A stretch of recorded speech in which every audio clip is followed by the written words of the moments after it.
And welcome back to our continuing coverage of Hurricane Lane. We're going to answer another viewer question regarding the storm. Thomas asked us, once Lane moves up next to the islands before the turn that it will take, won't there be a tornado threat because several islands are in the northeast quadrant? So Thomas, you've obviously watched hurricane coverage here on the Weather Channel because we talk about that a lot. When we have a landfalling system, we always look at that northeast quadrant. Now, we don't have a landfalling system, but we do have a hurricane with land in that whole eastern semicircle. So will there be the threat of tornadoes and maybe water spouts? That's something we're going to look at here. Short answer is, I don't think we'll get into a situation where we get a watch, like a tornado watch, but there could be some spin-ups. And we'll talk about why. So why we often focus on that right front quadrant, especially when there's landfall. Now, when there's landfall, there's usually friction, and that friction helps change the wind direction. You look for change in wind direction with height.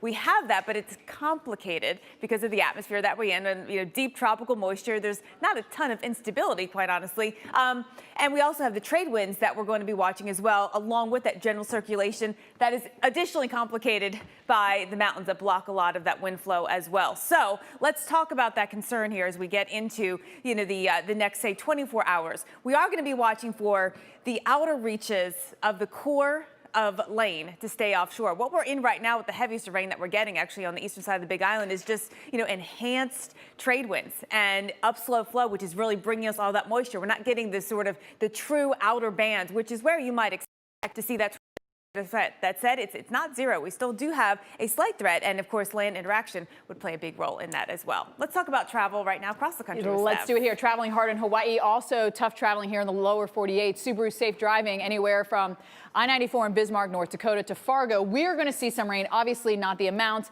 that we're getting in Hawaii, but do watch out for some of these storms if you're making that eastbound trek. If you don't have new windshield wipers and it's just going to smudge everything, it definitely can be tough out there. Jen. All right. Well, Lane is churning up big surf on Oahu's south shore. It had some people cutting it too close. We've highlighted the video for you so you can see where these people are in a very dangerous spot. 10 to 20 feet high, causing life-threatening surf and dangerous rip currents. And we also could see beach erosion as powerful waves surge over sand. Now, days before Lane was near Hawaii, the U.S. Coast Guard issued water warnings. They told residents, boaters, and business owners to secure belongings, stay out of the beaches, stay out of the water, and away from the beaches. Amanda Levisser joins us via Skype to talk about Hawaii's preparation. She's the public affairs specialist for the United States Coast Guard, District 14, Hawaii Pacific. So, Amanda, thank you for joining us. Along with search and rescue, the Coast Guard also provides security for the port and waterways, which we need to talk about. Hawaii and Maui counties remain in port condition Zulu. What does that mean for ship traffic?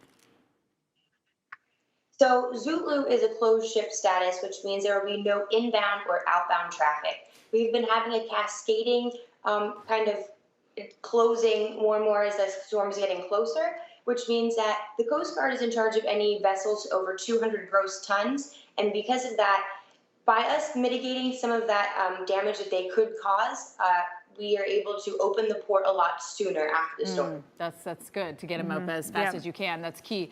Now, the Coast Guard personnel did pre-storm assessment of the port. What exactly did that include? So the pre-assessment kind of goes through and we look at stuff like aids to navigation. We look at some type of things that could be potential hazards and stuff.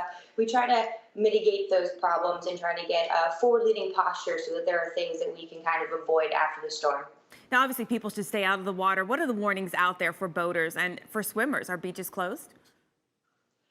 So we do urge that everybody heed all of the warnings from state and local authorities. I know it can get really exciting with high weather and stuff like that, but it can be very deceiving, and we don't want anyone to put themselves in unnecessary risk. Especially in Hawaii, there's so many surfers, right? And so they're going to see these big swells and really be like, I want to get out there. Speaking of that, have you guys had to conduct any water rescues yet in association with this storm? Luckily, we haven't had any of search and rescue yet, so we are on standby, and we're always ready to serve the needs of the people of the Hawaiian Islands and the Pacific. What is the message you want to get out to residents and visitors as Lane gets close? So we definitely want to urge people to stay off of the water, off of the beaches. Definitely pay attention to those safety warnings, any evacuation messages that may come out. And like I said, just don't put yourself in any unnecessary risk. Your biggest worry? My biggest worry, I want to make sure that everybody is safe and that we can do everything that we can for them. All right, Amanda Levisser. Fantastic information. Yeah. Thank you for coming on with us. Public Affairs Specialist for the United States Coast Guard, District 14 on the Hawaii coast. All right, Jim, we'll send it back to you. All right, guys, I want to come down a little bit closer to the water. We've got kind of a light off the hotel here. Believe it or not, a little moonlight coming through the clouds. And you can see what we're dealing with right now, just some smaller waves kind of breaking here at the shore and just running up a little bit. High tide this afternoon is about 2:30, okay? So we'll see what happens as we get toward 2:30 this afternoon. I think that's when the biggest set of swell arrives, and certainly it could run up the beach a little bit. They did a lot of protection. They had a plow out here yesterday, pushing sand and creating a little berm, and there are also sandbags in front of the hotel. So they're certainly fearing some of this water, especially with swell, could come up this way. So it's going to be an interesting afternoon. Now, 2 o'clock local time. So you had so that'll be about 8:30 tonight. Probably during Mike Bettis' show that could occur toward the time of high tide. So a lot to watch. But again, we've got about 40 yards here. There's 100 yards a little bit farther down, but then it gets really tight as you head toward Diamond Head. All right, literally the beach meets some of the hotels. And yesterday the waves were already crashing up against that seawall. They're going to be a lot higher today as the maximum part of that swell arrives later on this afternoon. We'll be right back. Subaru Safe Driving Guide brought to you by Subaru. Love. It's what makes a Subaru a Subaru. Flew over Maui, and then the announcement as we flew over was they couldn't land because the crosswinds were too strong. So now we're back in Honolulu. We are scared because we never expected a hurricane, we never experienced one. They just told us we have to stay in the room, probably in the bathroom, not going to the windows. You know, of course, Hawaii, the trip of a lifetime. These tourists are having a very different island experience. They're asked to shelter in place in their rooms instead of frolic on the beaches. But in the waters off the island's south shores, that's where it's extremely dangerous right now. Hurricane Lane churning up life-threatening surf and rip currents. And of course, the rain that we're seeing on the Big Island. So let's talk about the impacts. And Stefan, how unlikely it is really that, you know, you look at the big Pacific Ocean and that this is where Lane is occurring. And I just want to, just real quick, because she said we need to hide in our bathroom and everything. We're not at that place yet, guys. No. We don't need to be hiding in our bathrooms yet. Right. Okay? So I just want to keep this storm in perspective. I know it's scary at times, especially if you're not used to them, but right now is not the hide in the bathroom type scenario, okay? So let's talk about the system. I just want to show you also, starting to get a little dirty in that center of circulation, in that eye. In the first few frames, it's pretty clear, but this thing is getting torn apart by shear. Shoes. You hide in the bathroom when there's winds and you have that eye wall. Looks like the eye wall is going to stay offshore. Now, speaking of the Hawaiian Islands, they're only about 360 miles across in total. Very, very tiny. I mean, what is the chances, right? And what are the chances that during your vacation, it's going to hit you? So the huge, expansive Pacific over to LA, if you were wondering, it's 2,000 miles. I feel like it's about a 4-ish hour flight to the West Coast there. I could be wrong. I need to triple check that. But look at all the approaches we've had. This is going back to 1950. Right? I mean, we've only had 1, 2, 3 landfalls and about 12 storms threaten us. So it is very rare. We usually think rainbows and sunshine, not hurricanes. Now this one looks like it will stay offshore. Again, we're still going to feel the effects of this. But overall, this is the first Central Pacific Cat 5 since 2006. And we've only had 2 Category 5s pass within 300 miles of South Point, Hawaii. But remember, it's not a Cat 5, it's a Cat 3, and it still continues to get torn apart and torn apart. So, Jim, this is looking like it's going to be in our favor when you talk about the strength of it. And you know, it's interesting, Steph, that data you showed with the records goes back to 1950. And, you know, much of that cone that you showed is going to be as far east as we've seen on the west side of Oahu and Maui that we've ever seen a tropical system come. So I think that's certainly interesting in its own right, and that's one of the reasons we've been talking a little bit about uncharted territory in through here. I want to correct myself earlier on. The high tide is at 2 a.m. local time and also 3:23 p.m. local time in through here. So 3:23 p.m. is closer to when we think we'll see the largest set of waves come in from Lane swell. So I think that's going to be one of the critical high tides in through here, certainly for this event. So something to watch this afternoon. I want to bring in Dr. Greg Postel to talk a little bit about the elevation. I was mentioning earlier, Greg, we got an unofficial report on Oahu here, up at the national park, of a gust of 74 miles per hour. Now, I don't know if that was a localized effect from wind being funneled through two mountains, but we know a couple of things: that wind can accelerate through mountains and valleys. It can also accelerate as you go up in atmosphere. And that really makes the forecast pretty difficult, even though the storm's pretty far away, right? That's exactly right. I mean, a hurricane is a great example of a phenomenon where the wind speed increases with height up to a point, say to about 10,000 feet or so. But look here, I put on some observations, Jim, on Oahu, and I put here Honolulu's wind and wind gusts. Now, they're at the sea level, roughly, and you can see that the sustained wind is about 20, 25 miles per hour, with gusts we've seen up above 40, but not very often. You go up here in altitude, this is that very same location that you were just talking about, where the elevation is about 1,600 feet, so 1,600 feet. You almost double up on the wind there with the both the sustained wind and the gust, pretty close to it. So you only have to go up, you know, a few hundred feet to see a noticeable increase in wind. And in some cases, you go up above 1,000 feet, and you're talking about a big-time increase in the wind. Jim. And actually, you know, what's really interesting is as I'm looking at that in almost a 3D, Greg, I'm thinking, are there actually higher peaks just off to the east of that, or is there a valley where that air is coming through down to that observation, potentially, where you're actually getting a funneling of the wind? Because there's really no wind out there, or no feature, if you will, a thunderstorm or whatnot, that would produce a 70+ mile an hour gust. So there has to be a localized effect that's doing that, right? Yeah, I mean, you're getting turbulent eddies produced by the complex flow over the terrain, for sure. I don't know the exact details of the mountainous structure right around that observation site, but yeah, it is a rough terrain, Jim, and you're going to get gusty winds anytime you have flow that's moving up and down all around some hills and some mountains and through some valleys. This is one of the complex factors with the wind threat for all of the Hawaiian Islands. Expect as you go up in elevation for it to get stronger. We'll be right back.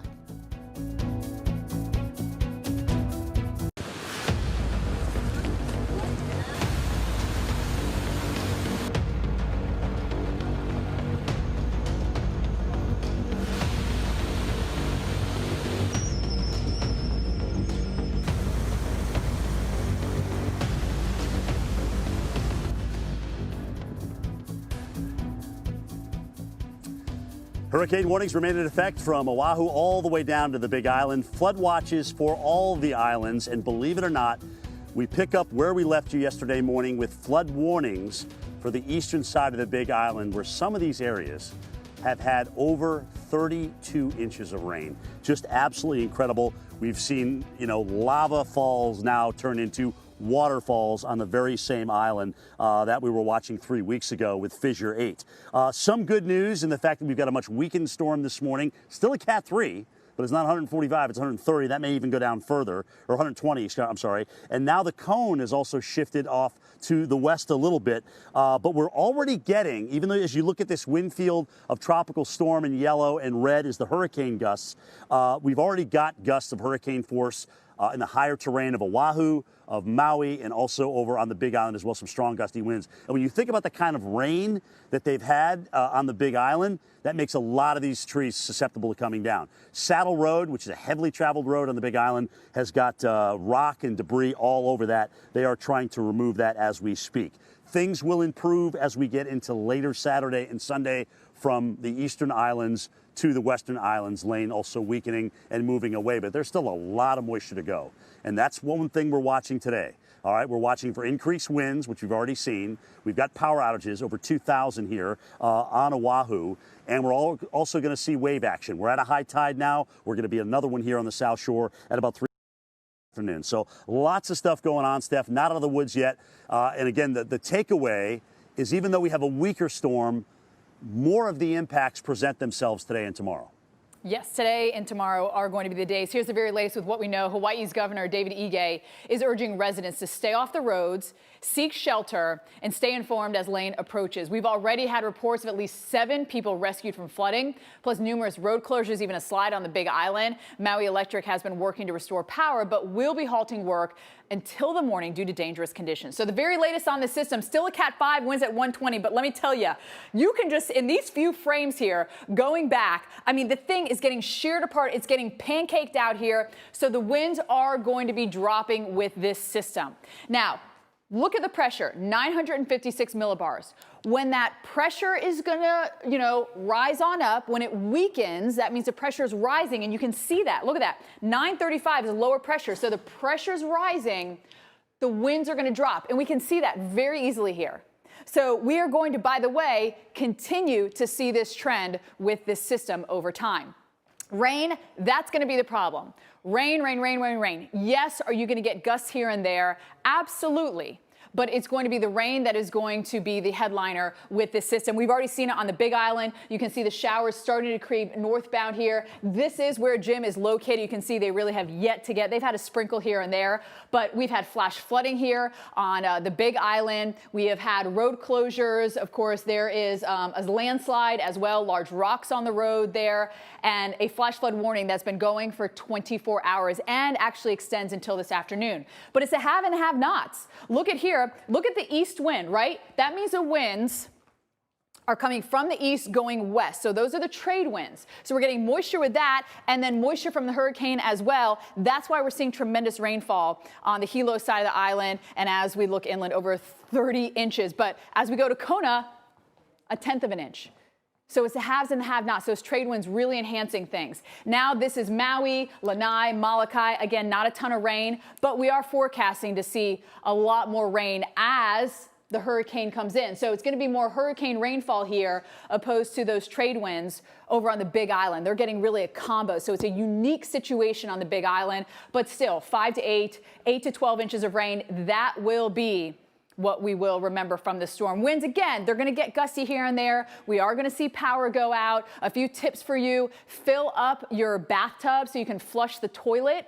I mean, these things, they really help you when you're in a stressful situation. But again, we are going to see some gusty weather, but because we're not going to go through the eye wall of this system, it's not going to be a powerful, sustained thing here. So the chance of tropical storm force winds, again, it's getting up there, for a lot of us here, 40, 50, 60%, a few of us in that 70% with the tropical storm force winds. So let's talk about that with Dr. Postel and the wind field. And the wind field is going to stretch out, and it's also going to be dropping because that shear is just going to take this thing apart. You're exactly right. And we're seeing signs of that happening on the satellite pictures and, of course, on the radar as well, Steph. You're exactly right. Let's have a look at where Lane has been over the last 12 hours to give you an idea of the motion overall. There are lots of wiggles inside of that, but you want to sort of smooth those out and get the idea that this isn't moving almost due north, just slightly west of due north. But Steph pointed out a really good thing, that this right in here is really the hurricane rain, and the leading edge of that is where tropical storm force winds really begin to show up.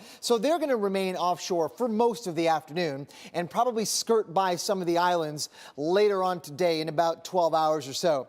Here's the forecast track. Remember, we're going to move the center along this track going northward, and that's going to carry with it the sort of the steadier rain bands as they go in that general direction. And that steady rain, that's going to be where the gusty winds over tropical storm force will be, and we'll see that probably last almost 24 hours. So there's a long duration of weather pattern and weather impacts to deal with. But let me show you something very interesting, what's happened over the last day. Yesterday, here's what the let's call it spaghetti models looked like, where you run one model, another one over and over again. You get these different lines. Each one is a different forecast for the center line. That was yesterday. Here's today. It's pretty significantly different, and in my opinion, it's meaningful, meaning that the overall consensus is shifting a little bit farther away from the islands is where the center is going to go. Now, we always have to keep in mind that, remember, there's going to be significant impacts far removed from where the center is. Gusty tropical storm force, a ton of rain, we know that, big waves. But these shifts matter because really, even so, 30 miles here and there, I'll take it. If it means the core is going to be 30 miles farther away, And I think that's going to be the trend during this late morning and early afternoon period. So here's a forecast track going forward in time, and you can see that the red there, the hurricane force winds, very likely to stay a long distance offshore. It's those tropical storm force winds that can still do damage. They can still bring down trees, Jim, so we have to watch out for that, along with the heavy rain, of course, and the potential for flooding. Jim. Yes. Yeah, especially in those areas that have had the heavy rain. All right, Greg, I want to talk about this 2 o'clock advisory with you a little bit.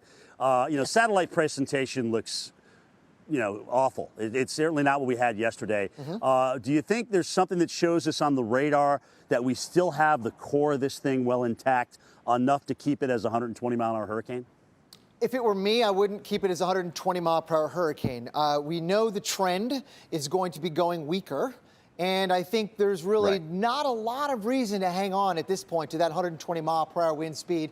And anyway, those winds, if indeed they're near 110 or 120 miles per hour, are confined to a very small area right near the center, right in here. It's very sort of common to look at the whole system and think, oh my gosh, that's a 120-mile-per-hour cloud pattern. It's not at all like that. The 120-mile-per-hour winds are in a tiny little area right near the center, and I would argue with you that this is no longer a 120-mile-per-hour hurricane. It's less than that.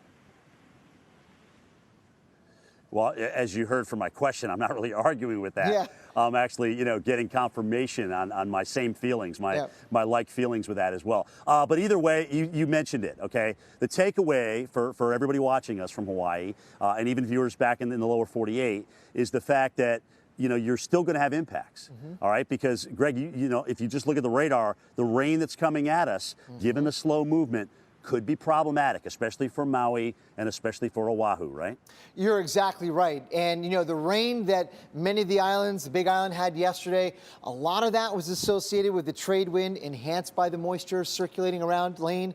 But the real hurricane core rain, Jim, is out here, and that is beginning to move northward as the whole system continues in that direction.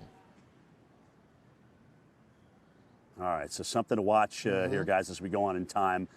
Some of those impacts coming in today, along with more wind, which we've seen. We've got about 2,000 plus customers on Oahu without power, just with gusts 50, 60 miles per hour and some of the higher terrain. All right, speaking of rain, let's get an update on some of these amazing totals from Jen. And Jim, the speed actually slowed down 1 mile per hour as of the last advisory. So now it's moving at 5. That slow movement is a big concern for the moisture staying in place and flooding. And new this morning, conditions are intensifying across the Hawaiian Islands, with many areas dealing with flooding, mudslides, and power outages as a result of Hurricane Lane. And there is concern this dangerous situation could continue for days.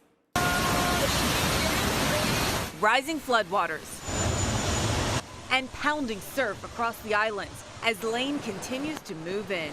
This is yet another example of all hands on deck. Your home is threatened to leave the area. The massive hurricane is a triple threat. Rains. Some areas could see 30 inches or more. Damaging winds and waves cresting at 25 feet or higher. We're extremely concerned about the potentials for inland flooding, landslides occurring, and damage to the transportation communications infrastructure. The dangerous conditions expected to continue in some areas for 24 to 36 hours.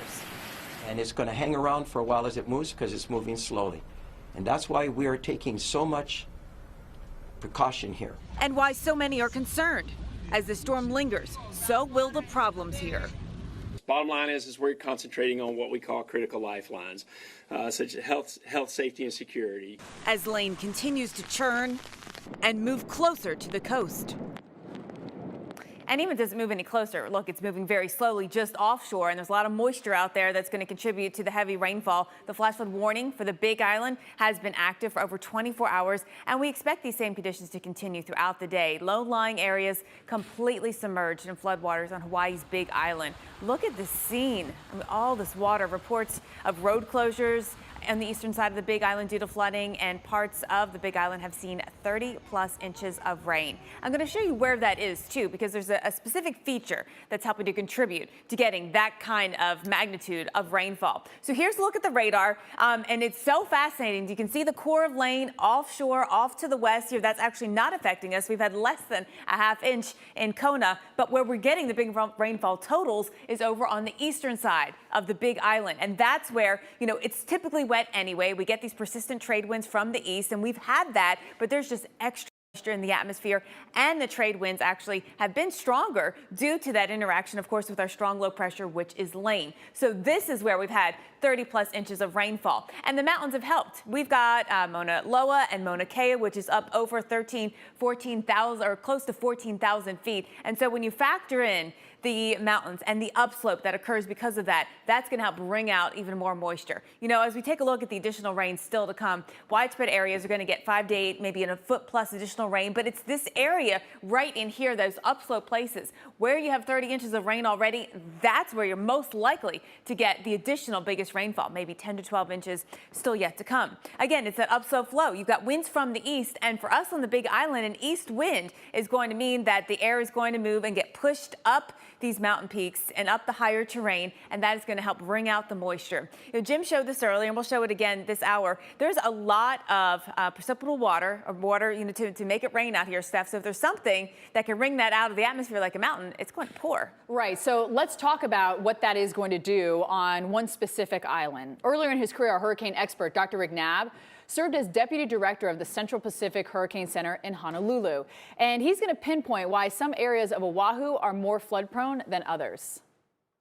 Yeah, and in the past, we've seen some devastating flood events. For example, in Manoa Valley, which is just inland from Waikiki, which is right here. So if you go Mauka toward the mountains away from Waikiki, this is a big valley with a stream that runs down slope. These Ko'olau Mountains are about 4,000 feet in elevation. So you throw a lot of rainwater there, the water is going to collect in this valley and come down Manoa Stream. I'm not saying this is where the flood's going to occur, but there have been flooding there before, and the stream could overflow, and you could have a devastating flash flood in a valley like this. And then the stream comes down into the flat areas, into the Alawai Canal, which has an opening to the ocean right behind Waikiki. Now, Jen, it's not just the threat of flash flooding, but also slides in the mountainous regions. I mean, you know, mainly mudslides when it comes to this type of a scenario. Yeah, some rock slides. We've seen that already actually here on the Big Island. The mountains have played a big role in that. This is the flash flood warning, and you notice how it's sort of outlined the eastern side of the Big Island here along the ridgetop and down. When we look at where the areas most impacted are, places like Hawaiian Beaches, Hilo, and Mountain View. These are some of the cities that will be feeling the impacts of this heavy potential flooding rainfall. Now, in Hilo, Saddle Road, the area of the 10.5-mile marker above Hilo, has been closed due to a landslide. There's large rocks on the road. Cleanup crews have been en route trying to get that. And that's actually not in Hilo, but off to the west of Hilo. And so that's where we're getting the biggest of the totals, 20, 30+ inches, and where a mudslide can happen. You know, heavy rain loosens surface sediments. It just happens it's sort of gradually at first, and then it moves fast once it gets going. Rainwater collects, sediments move down the mountain, gravity takes over, and we get a slurry, as it's called, of debris that accelerates as it moves down, taking whatever is in its path with it. So we're talking about rocks, we're talking about trees, and it moves fast too. You know, anywhere from 10 to 20, if not even close to 60 miles per hour, these mudslides can move very fast, which is why you need to avoid areas prone to mudslides. Jim, what else is coming up this morning? All right, Jen, you know what's really interesting is watching you show that radar of the Big Island. I'm wondering if the subsidence on the west side, the sinking air, is actually preventing Lane's eastern bands from getting into the western side of the Big Island. I'm wondering if that's happening from the trade winds. Either way, guys, we will talk about another enhancement from the rainfall. Believe it or not, we have an invest just east of Lane. Another tropical system, perhaps. This program brought to you by Prevagen, the name to remember. You guys have been asking us questions on social media, and we try to get back to as many people as we can. We wanted to just pull out a few questions and answer them that maybe we've been hearing a lot. So one viewer asked us, and this is from Poochpar, why is Lane called a hurricane? I thought they were called typhoons in the Pacific. Please explain. Have a great day. Well, they are called typhoons in the Pacific, but let's get into the detail. Let's go down to the basement and pull up our explainer of hurricanes versus typhoons. First, we'll start in the Atlantic. This is what we call hurricanes when we have a storm formed there. By the way, 26 years ago, Hurricane Andrew made landfall on this date in South Florida. Now, as we go over to the West Coast, Central Pacific, Eastern Pacific, we also call them hurricanes. But when you switch over a little bit farther to the west, We call it a typhoon in the Western Pacific. Now, it's the same system, same type of weather. They just get a different name depending on the type of basin it's in. Jen. All right, so let's go to the Central Pacific where we have Lane right now. We're getting delays just like you would expect. We do have about 10 delays on out of Honolulu. There are 10 cancellations. But other than that, things are moving. So we do have flights right now that are arriving and taking off. Here is Honolulu. There's the Hilo Airport.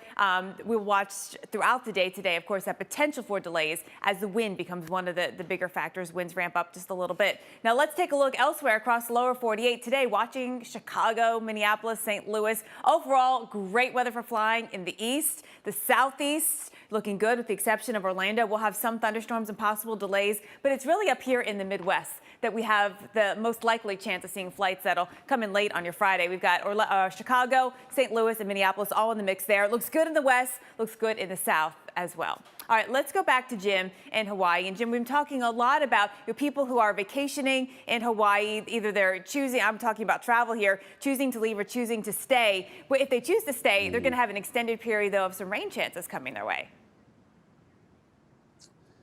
Yeah, here's the deal. First of all, Jen, from your segment, the takeaway to those watching you saw the plane coming in, all right, to Honolulu. That means some of you will actually get out, okay, because that plane's going to probably go out. Yes. The bad news is, yes, once we get into tonight and tomorrow morning, I think that's when we're going to get into some of these rain areas, some of the strongest winds. Those will be issues that they'll have to deal with at the airport. So, people with flights later on today and into this evening and certainly into tomorrow morning, I think will be impacted. So don't be fooled. All right. Do we have another system that could develop behind Lane? Let's talk about this. Steph talked about the different basins. Believe it or not, we actually break up those basins with letters too when we're looking at potential tropical systems. In other words, for the Atlantic, we use the letter L as an invest number or invest letter. In the Eastern Pacific, we use E. In the Central Pacific, we use C. And once you get west of I-180, you use W. All right. So invest 95C. That is out there. That is east of Lane. Will it develop? No. Unlikely. But the moisture's there, and it certainly could enhance the rain. Look, if you just take a look at the whole volume of water, Steph and Jen made the point earlier that you've got to be able to squeeze this out. So whether it's the huge volcanoes of Mauna Loa and Mauna Kea squeezing it out is one thing, or is it just over the open ocean? But the fact that we're going to be able to take this 95C and its moisture and bring it back toward Maui and also into Oahu may enhance some of the rainfall here. So that is not a good thing. We don't need to enhance the rainfall. We've already got a tropical system here that's brought above average moisture. So again, guys, another 8 to 12 inches certainly possible. And I think, Steph, for Maui and also Oahu and maybe even Kauai, some of the worst rain is certainly yet to come. Yeah. And, Jim, water is going to be what's going to grab the headlines with this thing. So flooding is going to be a major concern. It already is. You got to come see what this guy did and do not do this. All right, you see that little head moving? That's a head. That's a person, not an animal, a person. You'll see him pop back up again at the bottom of that palm tree. This is in Hilo. He did end up being rescued. According to the woman who posted the video, the road was closed. An officer was on the scene trying to make sure people stayed away from the area. EMT and firefighters came to the rescue. The health department, of course, warns people to stay out of the water because it could have harmful bacteria. Now, again, if you just stay out of the water, you're going to be okay. If you stay out of the surf, you don't have to worry about it being 20 feet. Just if you're in a flood-prone area, go to a shelter now. You have time. Okay? If not, you just shelter in place and you're going to be okay here. All right? So don't go into the water after the victim. You want to call 911 if you can. But if you do have something, you can toss to them or maybe a rope that you can get around a tree and pull them in. Do something like that if possible. But if you do end up in the water, remain calm. I know easier said than done. Float on your back, feet downstream so your feet would hit something and not your head. Ideally, keep your head up so you can see where you're going. And then if there is an obstacle, hopefully it's one that you can hold on to and it actually can help keep you safe here. All right, if a pet falls in, obviously you still want to call for help on that one. I know it's even harder when your pet falls in not to jump in because they're at the mercy of the water. All right, Jim, what's coming up next? All right, guys, talk about an interesting, almost surreal scene. Think about where the Big Island has been over the last 3 months. It wasn't too long ago, right? We were talking about lava waterfalls from Fissure 8. Well, now we're talking about waterfalls on the Big Island from 30+ inches of rain. We will put these two amazing situations side by side and let you see for yourself. Stick around. You know, for them to watch us, we can give them hope. They can take their mind off. And that's what we hope to do.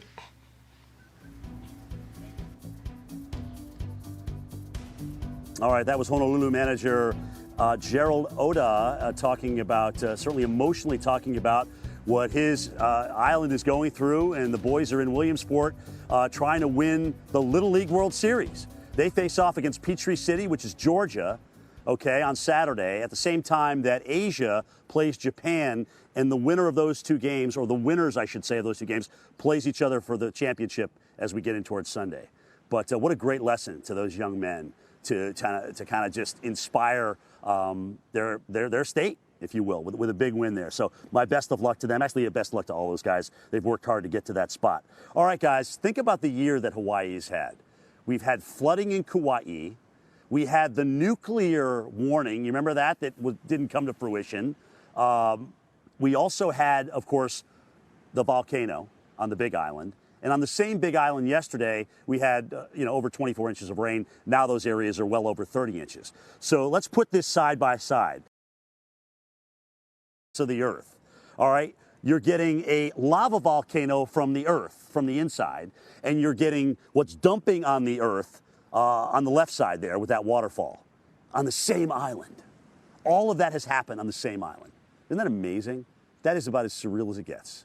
And very, very powerful images this morning. All right, the rainfall is going to continue. That, as we've been talking about, is going to continue to be our threat. Our coverage, of course, of Lane continues here from Oahu this morning. Mr. Bettis and myself are here.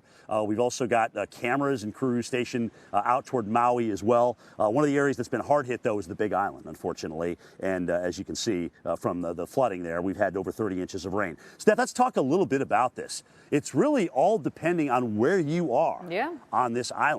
Where we've seen these excessive rainfall totals. And that's how the story is going to be, right? This is not everyone's getting wiped out by flooding. But we have had at least 7 people rescued from floodwaters on the Big Island. The warning is for catastrophic flooding. We have seen over 30 inches in some locations. But, Jim, the Big Island's in a unique situation. You're getting the moisture from the hurricane. You're also getting those trade winds, the easterly winds, and also that other little tropical entity. But even on the Big Island, it's the haves and the have-nots in a huge way.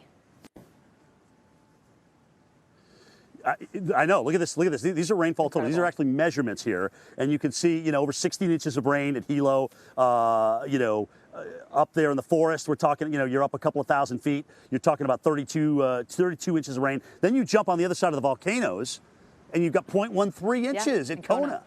That is typically the way it works, though, on the windward side versus the leeward side. And Steph, I have to wonder if the subsidence from the trade winds is actually not allowing the rain bands from Lane to come into the west side.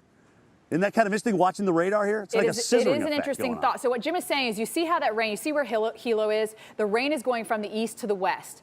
It goes up the mountains. When it comes down, that sinking air, it's a drier air. So he's wondering if that subsidence is stopping it. Jim, maybe a little bit, but you can see that rain coming up finally from the hurricane there. So they'll get a little dousing. But it's an interesting thought. That flash flood warning's been going for 24 hours. That's going to continue here into the Big Island. I want to talk about the buoy, though, Jim, because what are the chances that a hurricane... Yeah, this is amazing. Amazing, right? That we get through the eye of this hurricane.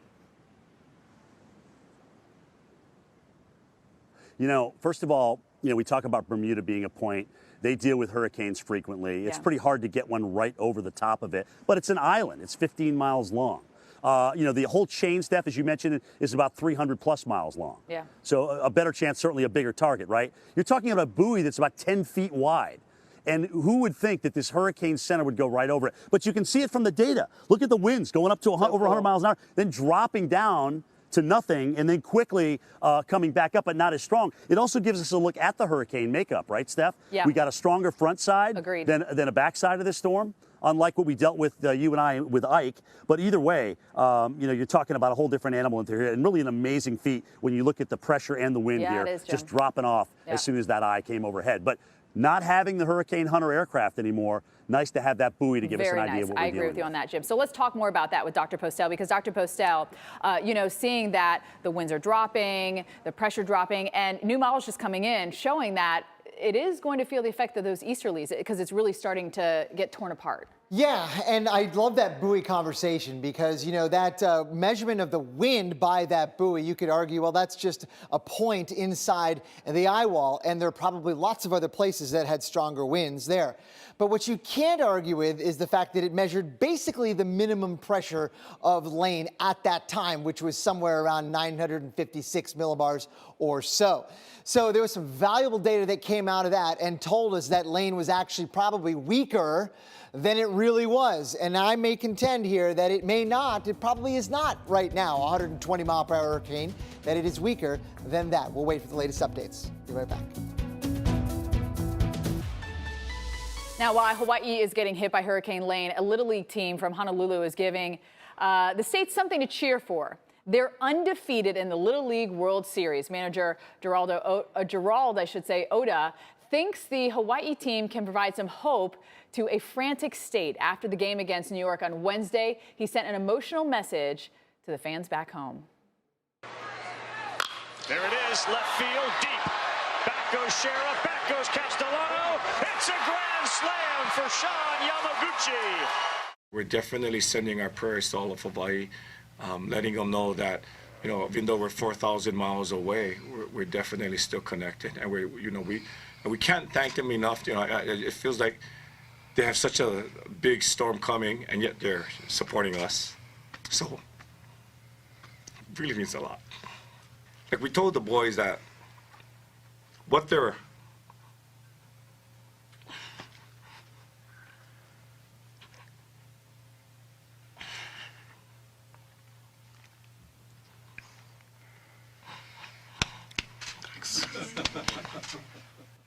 Thanks, sir.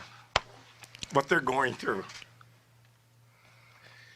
Sorry, guys. What they're going through is very difficult. We've been there. All of us have been there when storms have come, and it can be chaotic. It's a lot of stress. But we told the kids that this is our opportunity to really give back. For them to watch us, we can give them hope. They can take their mind off, and that's what we hope we did. Now the championship game is tomorrow at 3:30. The Hawaiian team will face a Georgian team. And Jen, I know he got vulnerable there. He could let his guard down a little bit, the game, the press conference after. But before the game, he was giving them a pep talk, like, let's give them some hope. So there was some excitement as well to it. And emotional on so many levels, so right? Many levels, so many levels. Ways, No, and it's certainly, a great thing for that team to support everyone back home because we are watching Hurricane Lane in Hawaii and the impacts and all the different angles. So we want to answer some viewer questions here to talk about that. Thomas asked this, says, once Lane moves up next to the islands before the turn it takes, won't there be a tornado threat because several islands are in that northeast quadrant? And so Thomas obviously watches a lot when we talk about the tropics. When we have a landfalling system, we always talk about that northeastern quadrant and the risk for tornadoes. We don't.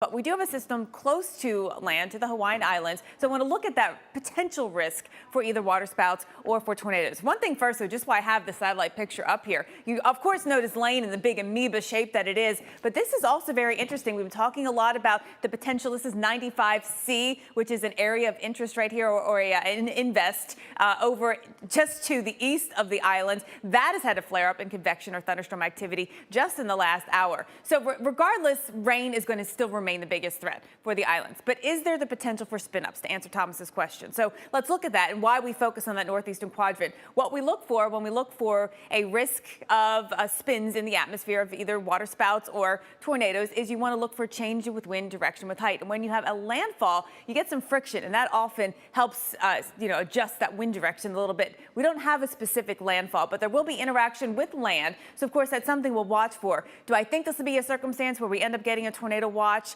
Probably not. Is there the chance that some water spouts could spin up? Possibly, especially maybe on some of those outer bands. Maybe I'm thinking right now, Lanai, potentially as we see that outer reaches of Lane, the core of Lane reach, that's where you might look for that potential spin. Steph. All right, let's talk travel. Obviously tough on the Big Island, though I got to say there are flights still going in and out. I think those morning flights will be getting out of Hawaii. Not a ton of cancellations right now. Traveling through the Midwest, what is it looking like here? Well, we do have a little bit of lightning for us into Wisconsin, down towards the northwest of Minneapolis. We do see some of those showers and those thunderstorms. So watch through the day as we go hour by hour. You know, along I-35, 94, we could have some water, but then boom. Watch out for these little cells. I know they don't look like a lot, little polka dots, but those are the ones that are going to pump out the rain and the wind and potentially the hail. All right, let's go back to Jim Cantore, who's in Honolulu. Jim, you know, what have you seen over the last 24 hours, the changes in your weather? You know what? There's less rain. Remember yesterday, Steph, I had to throw the jacket on about this time? It was actually less rain. So instead of dealing with the trade showers and the enhanced showers yesterday that we had, we don't have that today. We're really waiting on the core of the rain, which is off toward the south. And it's kind of a scary proposition because as the storms move north, it's also slowed. And a slower speed means a chance of a lot of rainfall. And that's what we're worried about in Maui and especially here in Oahu. That can flood big time. I mean, this area kind of sits down at the edge of a bowl. We've got mountains all around us. And here comes that water both down the mountain. And if we maximize that with the swell that's coming in at high tide this afternoon at about 3:23, things could get a little interesting around here. So let's talk about Honolulu in general. When you look at a one-day rainfall record for Honolulu, it is about 3.59 inches. As a matter of fact, it is. That happened back in 2015, interestingly enough. But check it out. 675 is what we're forecasting just for today. And a lot of that's going to be this afternoon and into tonight. That's an amazing amount of rain. And even tomorrow at 258, we're even close to that record. So this is a lot of rainfall coming in. As you can see, you add all those numbers up, and we will easily surpass the August total record, which was also set back in 2,000 feet. And usually if you get a record like that, it's going to be because of what we're dealing with here, Steph. It is an event like this that's going to produce a lot of rain. So what we're watching today is the wind. We've already got 2,000 plus without power. We've already had gusts 50, 60 miles per hour. Honolulu's gusted over 40. We're going to watch the waves come in, and we're also going to watch this rain arrive this afternoon. The worst of the weather this afternoon, tonight, and tomorrow for Oahu. Steph, back to you. All right, Jim, thanks for that. Now, Hurricane Lane is moving toward the Hawaiian Islands. We are tracking this Category 3 storm. Plus, a 1-2 punch. Hurricane Lane has spawned a mini-me. What is that, and is it a threat? You see it circled there? And Hawaii is like a needle in a blue haystack. We'll show you why it's so rare hurricanes slam into the islands.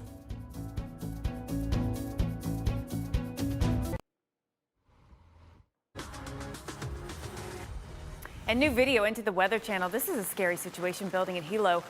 Low-lying areas underwater on Hawaii's Big Island. Cars can't make it through the roads here. These people are ignoring evacuations and walking back to wait it out on Reed's Island. Parts of the Big Island have seen 30-plus inches of rain. And, you know, Steph, when you look at just the overall, where we are in the Pacific Ocean and the odds of Hawaii being, you know, this close to such a strong, what was a Category 5 yesterday? So let's look at some numbers. We're calling this the needle in the blue haystack. Okay, and so here's the system. First of all, you can see it's just turning, I thought Jen had a great word for it, into an amoeba here. You can see there's a heavier batch of rain, little break, then some heavier showers down towards the center of this. Rain is going to be the headliner with this system. We've already seen it onto the Big Island, but if you go from Niihau, the smallest island off to the west, to the Big Island, 360 miles. So what are the chances? I mean, is there anyone out there who could do statistics for me that this one little area would get this storm right here? By the way, it's about 2,300 miles from Los Angeles in the big Pacific Ocean, right? So how many have we seen our close approaches? It's about a dozen going back to 1950, and we've seen this is a Kauai, and then over into the Big Island, we've also had that landfall. But, you know, majority of our paths are off to the western area, and this path is going to also join that as well. All right, so that's typically where we get the forecast. Now, if we look at the numbers, the 6th Category 5 on record for the Central Pacific Basin, only the 2nd Cat 5 to pass within 350 miles of South Point, Hawaii. Now, we have to remember this is no longer a Category 5, Jim. It is technically a Category 3, but I wouldn't be shocked at an 11 o'clock update for it to be knocked down to a Cat 2, because I think amoeba-like is what Jen said. I think it's a great way. It's kind of blobbing out with that shear. I agree with Postel. I'm kind of surprised they didn't knock it down already with the 2 a.m. So we'll see. Abrams, it's not our call, right? No. But you know what's interesting from the stuff that you show, that data goes back to 1950, is the fact that, you know, even center point or even just to the left of center, that's still going to be as close to Oahu and Maui on the west side that we've ever seen a hurricane. Statistically. So that's going to be interesting, and that's going to lead, obviously, to problems, even though, again, we're probably not going to get a landfall. But let's talk about that. What is going to steer this ultimately toward the west? Because that's a pretty distinct turn when you go north and then stop and then make a left turn. Dr. Greg Postel, let's talk a little bit about this. The other thing, Posty, with this is in the process of making that turn, we're going to slow down. And if that rainfall is sitting over Oahu or Maui, holy smoke, man, we're going to flood. Yes, and I just want to step back. You're exactly right, Jim. Regardless of whether or not it makes landfall, which it probably won't, or which track it takes, there are going to be significant impacts and long duration ones lasting more than 24 hours with heavy rain and probably for many wind gusts over tropical storm force. But you were talking about something. What is really going to cause it to take this left turn up in here? Right. There are some models that bring it closer, some models that don't. And I think we can understand why that's the case. The models that bring it more on this northward path closer to the islands, I think, are the ones that keep Lane stronger and therefore steered by higher altitude winds like this. Here's some upper level winds, Jim. I think you can see this. They're kind of doing like that direction. So if Lane remains stronger, it's going to follow that path for a longer duration. Even though it's weakening on approach, it's going to be going in that northward path just a bit longer. If it were to weaken more quickly, instead it's going to be steered by a much shallower flow right near the ocean surface, like the trade winds, which are like that. So a weaker storm goes like that. A stronger storm, Jim, goes like that. Yeah, and maybe keep some of the heavier rain away from us too, right? If it goes quicker to the left. Well, absolutely. I mean, you could see that on the radar. If Greg Diamond can pull this up, wonderful weather producer here, showing you that if this thing exactly were to move out that way, then it would carry certainly a lot of this kind of rain with it. But notice, I'm just watching this with you, and I got some ideas going on here, a whole lot of them. But here's one of them. It looks like it's really beginning to fall apart in front of our eyes. Again, that doesn't mean we're not going to have impacts, because we're going to have plenty. I'm just talking structurally and meteorologically. What we've got here is a whole bunch of rain and thunderstorms. I absolutely agree with you. Yeah, that's moving this way. And it looks like the low-level circulation is beginning to get shredded up and maybe beginning to move out that way. So we may have one piece going this way, Jim, and another piece going that way almost simultaneously. It's beginning to sort of fall apart on itself, I think. All right, so G-Dime, zoom out a little bit. I want Posty to talk about 95C.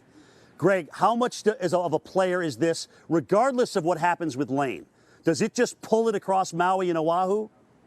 I have no idea, Jim, but this is 95C. This is an invest with some potential for development, Jim, but it seems pretty small, and the unlikely effects are so minimal. What we're going to be dealing with is a lot of rain, a lot of flooding potential, and wind gusts to tropical storm force for the next 24 to 36 hours, so definitely be prepared for that. All right, guys, so here's the deal. Much more going on in Oahu, much more going on in Maui today. We should get into some of that rain regardless of when that left turn takes place. We will maximize our swell from Lane. We will also deal with wind. We've already got customers without power here on Oahu. Our coverage of Lane continues all day long. Stick with us. This hurricane coverage brought to you by State Farm. There for when things go wrong, but also here to help life go right.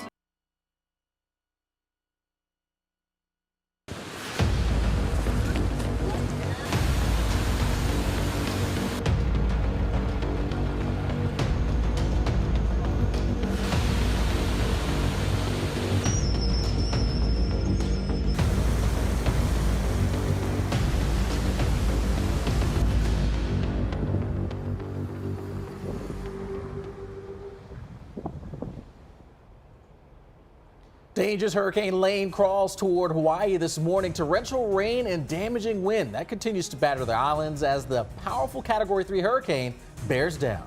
Residents of the 50th state bracing for the worst. Hawaii's Big Island already hammered with catastrophic flooding, where more than 2.5 feet of rain has already fallen. Thanks for joining us here for our continuing live coverage of Hurricane Lane. I'm meteorologist Alex Wallace. And I'm meteorologist Maria LaRosa. Hurricane specialist Dr. Erica Navarro will also join us in just a moment. But let's get straight to the latest update on the historic hurricane. Still a major storm, Category 3, and those max winds still very healthy, very strong, still offshore.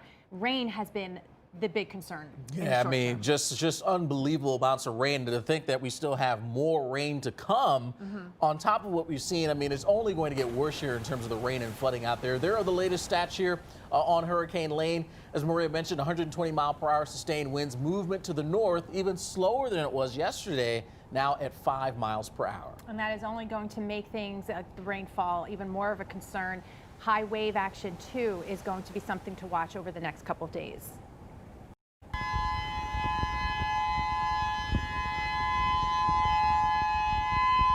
An island-wide outdoor siren warning system that was activated on the island of Oahu yesterday, and officials say the sirens are in place to give residents time to get to a safe location before bad weather arrives. And that steady tone sounded for 3 minutes. Emergency alerts were also sent to mobile phones. Now, a look at the torrential rains that battered the Big Island, triggering widespread flooding and road closures. In Hilo, dozens of residents were forced out of their homes. The city setting daily rainfall records 2 days in a row. 7.4 inches of rain yesterday, 8.29, Alex, on Wednesday. A lot of rain. Now, officials say anyone refusing to evacuate may not be able to be rescued by first responders should conditions worsen. The rain on the Big Island started falling late Wednesday, and the island remains under a flash flood warning. All right, here's the very latest on Hurricane Lane, what we know right now. Hawaii's governor is cautioning people to seek shelter, stay informed, and stay off the roads. Maui High School now housing more than 100 evacuees. The Department of Health is warning that floodwaters could carry harmful bacteria, and Facebook's activated safety check for Hurricane Lane. All right, well, let's bring in Dr. Erica Navarro. She is tracking what's happening with Hurricane Lane, and we were just talking about this before we began, about this system that was a powerful Category 5. It's going to take a while for it to really spin down. Yeah, Alex, a storm like that, a storm that strong, you need very severe conditions in order to weaken that as quickly as the forecast is calling for. I'm not saying it's not possible. It certainly is. We are expecting that storm to weaken, but it's a very strong storm, and it's going to take some time. Right now, we're not seeing those tropical storm force wind conditions yet on portions of the islands, but that is expected to happen as we head into the afternoon and the evening today on Hawaii Standard Time. Now, this storm is currently feeling the force of a lot of wind shear, but it is still a Category 3 on the hurricane scale, a major hurricane here with winds 120 miles per hour. It is moving steadily off to the north here at 5 miles per hour, so a very slow movement, but it's moving still due north. We're waiting for that position to change, but whether or not that left turn happens, we've been talking about that, we are expecting a lot of rainfall to occur because remember, the right side of the hurricane is the wet side of the hurricane. So we're still expecting to see at least 10 to 20 inches of rain, maybe some areas that see 20 to 30 or more in some of this. So putting this all together in short terms, even if this storm doesn't make a landfall, we are still expecting to see severe or significant impacts. Right now, these impacts will be worsening as we head throughout the day today. And Honolulu remains under a hurricane warning at this hour. Lane posing a multitude of threats from heavy rain to vicious winds and dangerous surf. Our storm tracker Jim Cantori is there in Hawaii with the latest. And as the sun's up over the lower 48 out here in Hawaii, remember, big 6-hour difference from the East Coast. We're still pretty dark, but that doesn't mean they're not prepared for Lane here on Waikiki. And you can see these sandbags here, and I'm 40 yards from the beach. We've got another high tide at 3:23 this afternoon, and that should be about the arrival time of the large swell that has been, if you will, formed by Hurricane Lane. That is all coming this way. That should be maximized later on this afternoon. So that's just one of the things. We're also waiting on the rainfall, which also should arrive a little bit later on this afternoon. In the meantime, let's think about it for a second. The Big Island, what a past 3 months we have had there. You remember the fissures opening up. Fissure 8 with literally a lava waterfall coming into the ocean. Same big island yesterday. Check this out. Heavy, heavy rainfall, tremendous rain. We're talking well over 30 inches of rain in this area has created these, just incredible scenes. But if you think about the dichotomy here of a lava waterfall, which was just a month ago, versus now a true rainfall waterfall from just what's coming down onto the earth rather than what's coming up from the earth. This is just a surreal picture to see both of these side by side and realize they're happening on the same island over the entire earth. Incredible. All right, waves. They've been huge. We've already seen the swell propagate out. It should be maximized, as I said, later on this afternoon here on the South Shore. But look at some of these waves rolling up. It's not just beach all around Hawaii. There are huge rock cliffs depending on which island you're on. This is the same island. This is Oahu where we are. And look at these waves. When they come up and roll up these mountains, they just splash up so high in the sky. And if you look really close, out on that point, there are a couple of people standing there.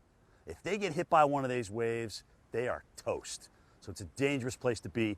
Don't go out on the jetties. Don't go out on the cliffs out and through here. Again, some of the worst impacts yet to come for Oahu. And we will keep you posted as we roll through Lane over the next 24 to 36 hours. Yeah, thanks so much, Jim. We will be counting down the hours here to the onset of impacts, and it's going to be a very tricky forecast as we move forward. We're within 12 hours of that time window, and we still have a significant amount of uncertainty with the track and the intensity of this storm. So here's what we know so far. We've already had as much as 25 inches of rain on the Big Island, and mind you, the Big Island is not in the cone. Cannot stress this enough. These impacts will be felt across the islands regardless of this track. We're expecting that torrential rain. The wind threat here is big enough that we could see extensive to long duration power outages, and we are expecting those dangerous and destructive waves. So the impacts here are still severe. Again, even if that storm doesn't come on shore, even if it weakens, etc., these impacts will be felt. It's starting to become a little mashed up here on the satellite imagery, but if you look closely, there's still some semblance in there of an eye of a hurricane. So it is still maintaining this internal structure at this time, and until that internal structure falls apart from either the mountains interaction or the wind shear, that's when we'll see that storm start to make that left turn. But it hasn't happened just yet. It's still moving off to the north. So there's the forecast track. You can see we're calling for Lane to move off to the west here. But even if it does make that left turn soon, it's still going to come within 100 miles of places like Oahu and Honolulu. So this is a big deal. When you get a hurricane coming that close, you're going to feel those impacts. And this is just the forecast. There's some uncertainty around that, so it could even inch a little bit closer than what we're calling for. It's not out of the realm of possibility. So here's what we're calling for. Another 5 to 8 inches of rain for places like Maui and Oahu, 8 to potentially a foot in places like Honolulu here. The Big Island still calling for some more rain, so here the threat for flash flooding and mudslides is quite high at this time. Also, we are expecting to see tropical storm force conditions in the warning area, so Maria, the wind threat is still a big deal. Obviously, as the closer it approaches, the higher the winds will be, but the flash flood threat will be there regardless. That's a key takeaway, and we're seeing the effects of that already. And you're looking at this scene.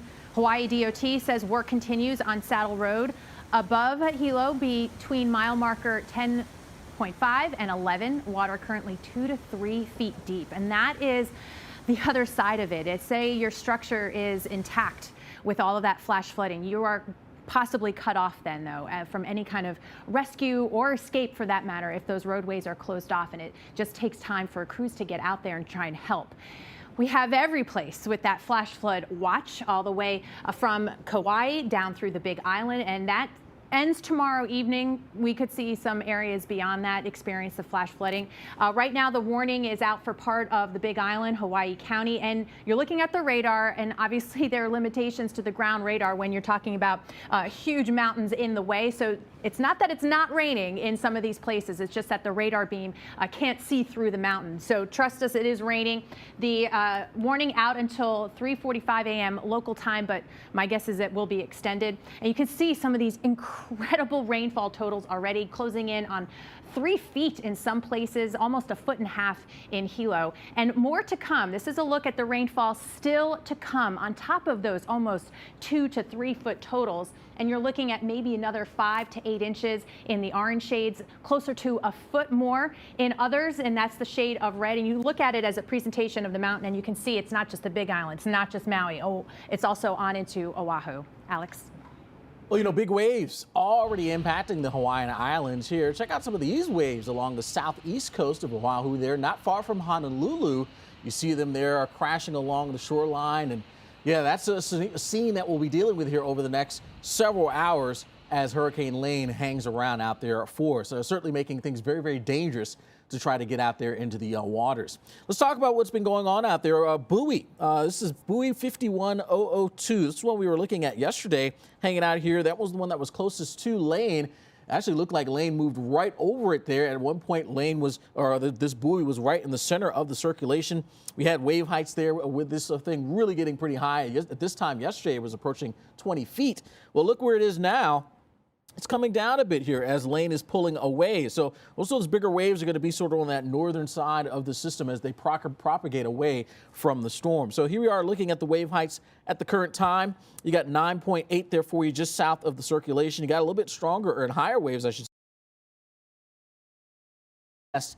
15-foot wave showing up there, and you can see some of those wave heights there on the northern extents approaching around 8 feet or so. We also can track some of these ships that are hanging around out there around the Hawaiian Islands. Notice the clusters here hanging out. We don't see many on the southern side where, of course, Lane is. They're all hanging out here basically on the northern portions of the islands. The one passenger vessel here that's hanging out, one of the cruise ships, that's way, way out and off towards the north and the east. So you can see even the ships are trying to stay away from this thing. So let's talk about those wave heights and what they're forecast to do over the coming days. You'll see as we head through the rest of today, through the morning hours, afternoon, more of those higher wave heights are working their way on off towards the north. We could be looking at, you see those purple shades, 15, 20 plus foot waves will be possible out there. High surf issues, no question about it. Getting into the waters, Maria, it is not going to be safe. All right, Alex, duly noted. Now, this morning, conditions are intensifying across the Hawaiian Islands right now. Many areas dealing with flooding, mudslides, power outages as a result of Hurricane Lane. And there is a concern the dangerous situation could continue for days. Rising floodwaters and pounding surf across the islands as Lane continues to move in. This is yet another example of all hands on deck. Your home is threatened. Leave the area. The massive hurricane is a triple threat. Rains. Some areas could see 30 inches or more. Damaging winds and waves cresting at 25 feet or higher. We're extremely concerned about the potentials for inland flooding, landslides occurring, and damage to the transportation communications infrastructure. The dangerous conditions expected to continue in some areas for 24 to 36 hours. And it's going to hang around for a while as it moves because it's moving slowly. And that's why we are taking so much precaution here. And why so many are concerned. As the storm lingers, so will the problems here. Bottom line is we're concentrating on what we call critical lifelines, such as health, safety, and security. As Lane continues to churn and move closer to the coast. For the Big Island has been active now for 24 hours. Expect the National Weather Service to continue that as more rain is expected, and in some cases maybe as much as another foot to come. All right, let's take a look at some of the conditions across the island chain, because there are differences depending on which side of which island you are on. So we're going to talk about some of those impacts. Obviously, Hilo is highly impacted. It is on the other side of the island where, you know, if you look off the coast, that's where Lane is, but you're seeing that flow of moisture right into the city. So rainfall to come. This is on top of what has been record-setting rainfall for you, 8 to 12 inches. The wind gusts into tonight maybe as high as 25 miles per hour. So you see how that may not be the factor going into it. And the waves up to 12 feet. But that's on the one side of the island. You head to the other side of the island, you'll see how some of those impacts change. For a city like Kona, it may not be quite as much rainfall. Here you're looking at 3 to 5 inches of rain to come, but those waves, 20 feet possibly here. And again, those wind gusts to 25 miles per hour are possible. So that's the Big Island where we've seen some of the most incredible rain right now. Let's head to Oahu and Honolulu. Highly populated. You have a lot of skyscrapers and hotels right up along the coast. Worried about those waves along with the rain, up to 20-foot waves possible, Alex. Well, Category 3 Hurricane Lane on the move, tracking north at the moment, but could we see the threat for tornadoes like we typically do with landfalling tropical systems? We're going to break down the severe threat as it heads toward the islands. Plus, we're in the heart of the hurricane season, and it's been pretty quiet across the Atlantic. Find out if we could see things start heating up in the days and weeks ahead. Before we hit the break, though, let's get you out live now to Hilo, a spot that is certainly seeing its fair share of torrential rains. The visitor industry professionals are the best when it comes to crisis preparation, disaster preparation. We're staying at the Waikiki Beach Marriott Hotel. They already put some sandbags in certain places, to prevent the water from coming in. Are dealing with Lane and all of its weather curves. And wind is going to be a factor, but also rain and surge, and some people getting out of town. Hopefully about 4 flights are delayed, and we are tracking everything. We're tracking the travel problems. We're tracking Lane with the surf issues we're going to be dealing with. Surf's definitely up in some areas. Travel impacts on the water. If you try to travel that way, you shouldn't do that right now. High surf warnings in effect for most of the southern part of the Hawaiian island chain, all the way up from Lahui to Honolulu and all the way back down towards the Big Island. High surf advisories for the northern side of the island. So that's some of the influence or lack of influence from Hurricane Lane. And as is so often the case, it is going to be water that is going to be a big threat with this. Water from the ocean creating some high surf, possibly a little bit of surge and some big waves, and also the water that is coming down from the sky, creating some flooding. But looking at the wave heights through time, through the rest of this morning, the pink and the lighter purple colors are the bigger waves, in some cases up into that 15 to 25, possibly 25 plus. Yep, absolutely. And we already see 15-foot waves. We will likely see more of those as we go throughout today. Remember, it's still, morning in Hawaii right now, so they've got a long way to go. And speaking of Hawaii, let's head to Hawaii. We want to take you live there right now and what some of the islands are seeing. Chris, they're seeing some waves pick up, and the winds are picking up too, with gusts around 28 miles an hour. Yeah, and frequent waves crashing on shore here, Tevin, and trying to look and see if there are surfers out there. And I see something. You see next to the Honolulu Silver Beach there? Yeah, looks like someone maybe looks like someone out there. Yep, it does. That's not. Don't do that. And well, this is typically not where you would see some of the bigger waves. If you have been to Hawaii, you've heard of the famous North Shore. That is the opposite shore of Waikiki and Honolulu that we were looking there. Tend to be much shallower water and shallower breaks there, but nonetheless, it looked like it was pretty well, that water's turbulent. So was the atmosphere. The atmosphere in Hilo a little bit turbulent too. Clouds moving in. Temperatures in the mid-70s right now. I would guess that dew points are probably fairly sticky out there. It doesn't look like it's raining just yet, but hang tight. The rain is on the way. You see it on the radar as it curves right in on the northern side or the eastern side of the Big Island. And that yellow there, that's going to be a stronger storm starting to push in. It might be offshore, but still some of the stronger activity is yet to come. It's 8:40 Hawaiian Standard Time right now, so they've got a long way to go today. And we're now looking in Maui and South Maui, people walking around the beach here in Kihei. The palm trees not moving around too much, or not at all, Not really. at all, yeah.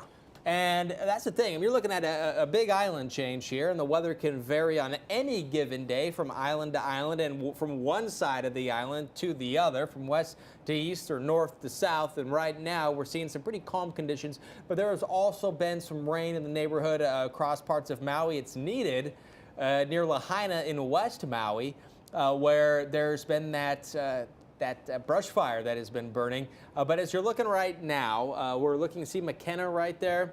That's not too far away from where the camera is on the left, where Kihei is. And Chris, notice on the screen what we see now, what we didn't see at some of the other tower cams like Hilo or Honolulu, people on the beach right now in Kihei. So I think they're, experiencing a little bit less turbulent times, but there are still turbulent times ahead as Hurricane Lane inches closer and closer. Most of the time, a bad day at the beach is, better than a good day at the office. Isn't that what we say? As long as it's not a dangerous day at the beach. See what you're trying to do there. You're not getting me in trouble. What are you talking about? Meanwhile, while Hawaii is getting hit by Hurricane Lane, a Little League team from Hawaii, Honolulu, is giving the state a little something to cheer for. They are undefeated so far in the Little League World Series in Pennsylvania. And manager Gerald Oda thinks the Hawaii team can provide some hope to a frantic state. After the game against New York on Wednesday, he sent an emotional message to the fans back home. Take a listen. There it is, left field, deep. Back goes Sheriff, back goes Castellano. It's a grand slam for Sean Yamaguchi. We're definitely sending our prayers to all of Hawaii, letting them know that, you know, even though we're 4,000 miles away, we're definitely still connected, and we can't thank them enough. You know, it feels like they have such a big storm coming, and yet they're supporting us. So, it really means a lot. Like we told the boys that what they're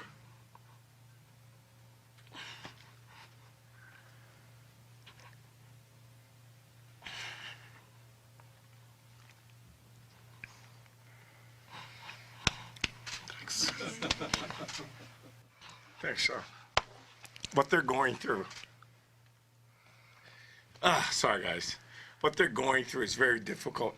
We've been there. All of us have been there when storms have come, and it can be chaotic. It's a lot of stress. But we told the kids that, you know, this is our opportunity to really give back. For them to watch us, we can give them hope. They can take their mind off, and that's what we hope we did. And coming up here on the Weather Channel, Mark Elliott's going to join us again with a look at what we can hope for, the best for Hawaii. Coming up next with Hurricane Lane.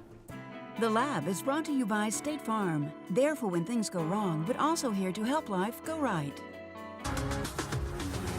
All right, new video into the Weather Channel from the Big Island. Ooh. Heavy flooding prompting road closures. Look at that.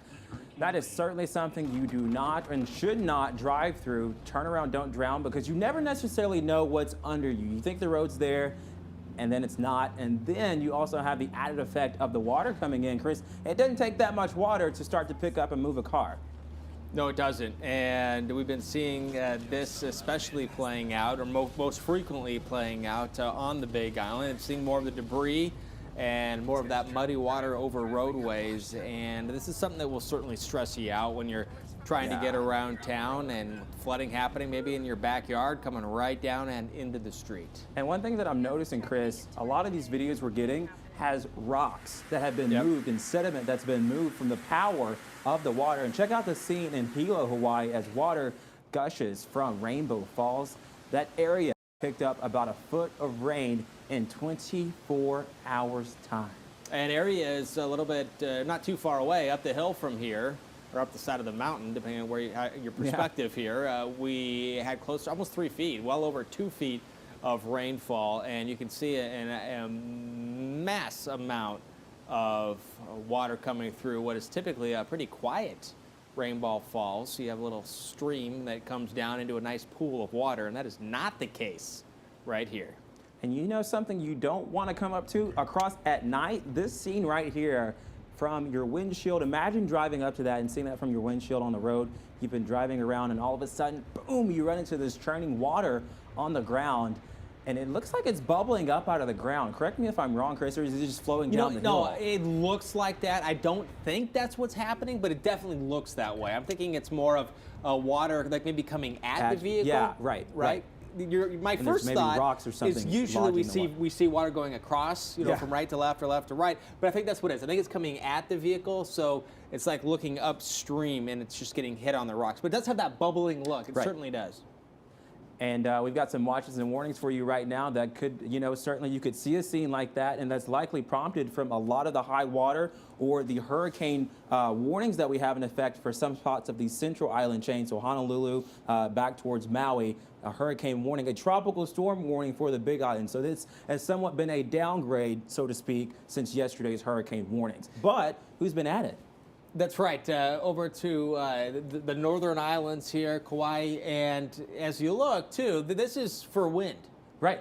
This is for wind, which is not going to be, it's a danger, and it can be impactful, but it's not the biggest potential danger that we're looking at least not at this exact point. The Saffir-Simpson scale does not show you how strong the water is going to be. Mark, what's the latest on Lane, and what can we expect in the coming days? Yeah, I'm going to get to those the current stats in just a second. Things are slowing down, the wind speeds are coming down, but there are still major impacts. What I want to start with is a 36-hour loop of the infrared imagery. I want to show you how this has changed as we went from bowling ball to football, right? Things are, just the appearance alone is changing. What was a perfectly symmetrical storm with an eye is now elongated and stretched out. So there's the eye of a storm. Earlier today, that eye filled in, and now we're getting all the influence of those different wind directions as well. Also, I want to point out, there are some hints that tell you where these storms are going. You see how we got the fanning out motion first, and then the storm started moving north.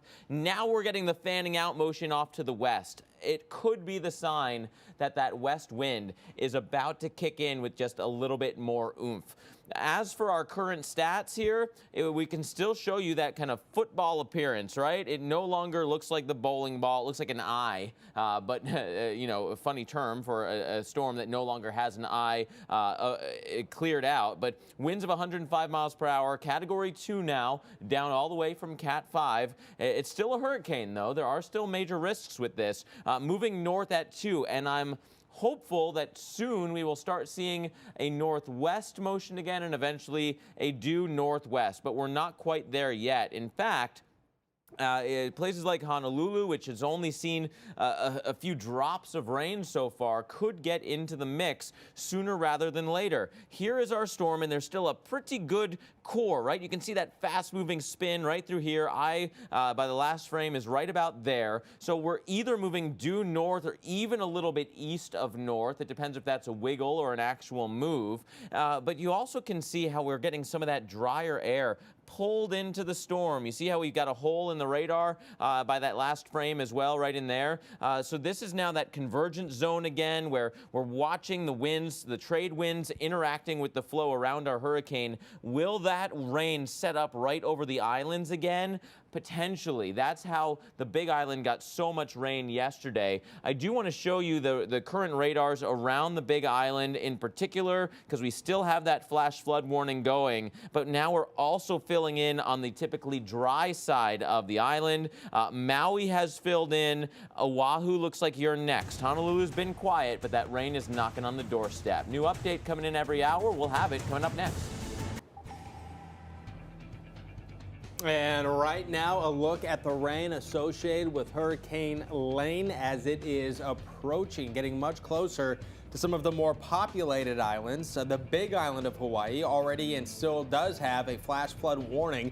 That's where a lot of the impacts. And the Big Island, of course, is, as it appears here on the map, the biggest island in the Hawaiian chain. It's also the island of Hawaii in Hawaii County in the state of Hawaii. So it's natural to call it the Big Island. The Big Not Island. get confused with things here. And Lane has been downgraded to a Category 2 storm, but is still dangerous. The impacts lurking very near and close to the Hawaiian island chain, from the Big Island all the way to Kauai. And check out this video. You have to see it to believe it. This is what appears to be a waterfall, and it is a waterfall, but Chris, we've been talking all day about it. Typically, it is not that big. I mean, you can just see the water coming down about 20 feet, and then all of a sudden it bounces back up. But that, on the left side of the screen, is what an average day at Rainbow Falls looks like. You know, that's that postcard look that you think of when you think of the tropical paradise that is Hawaii. Serene and tranquil, the sun's out.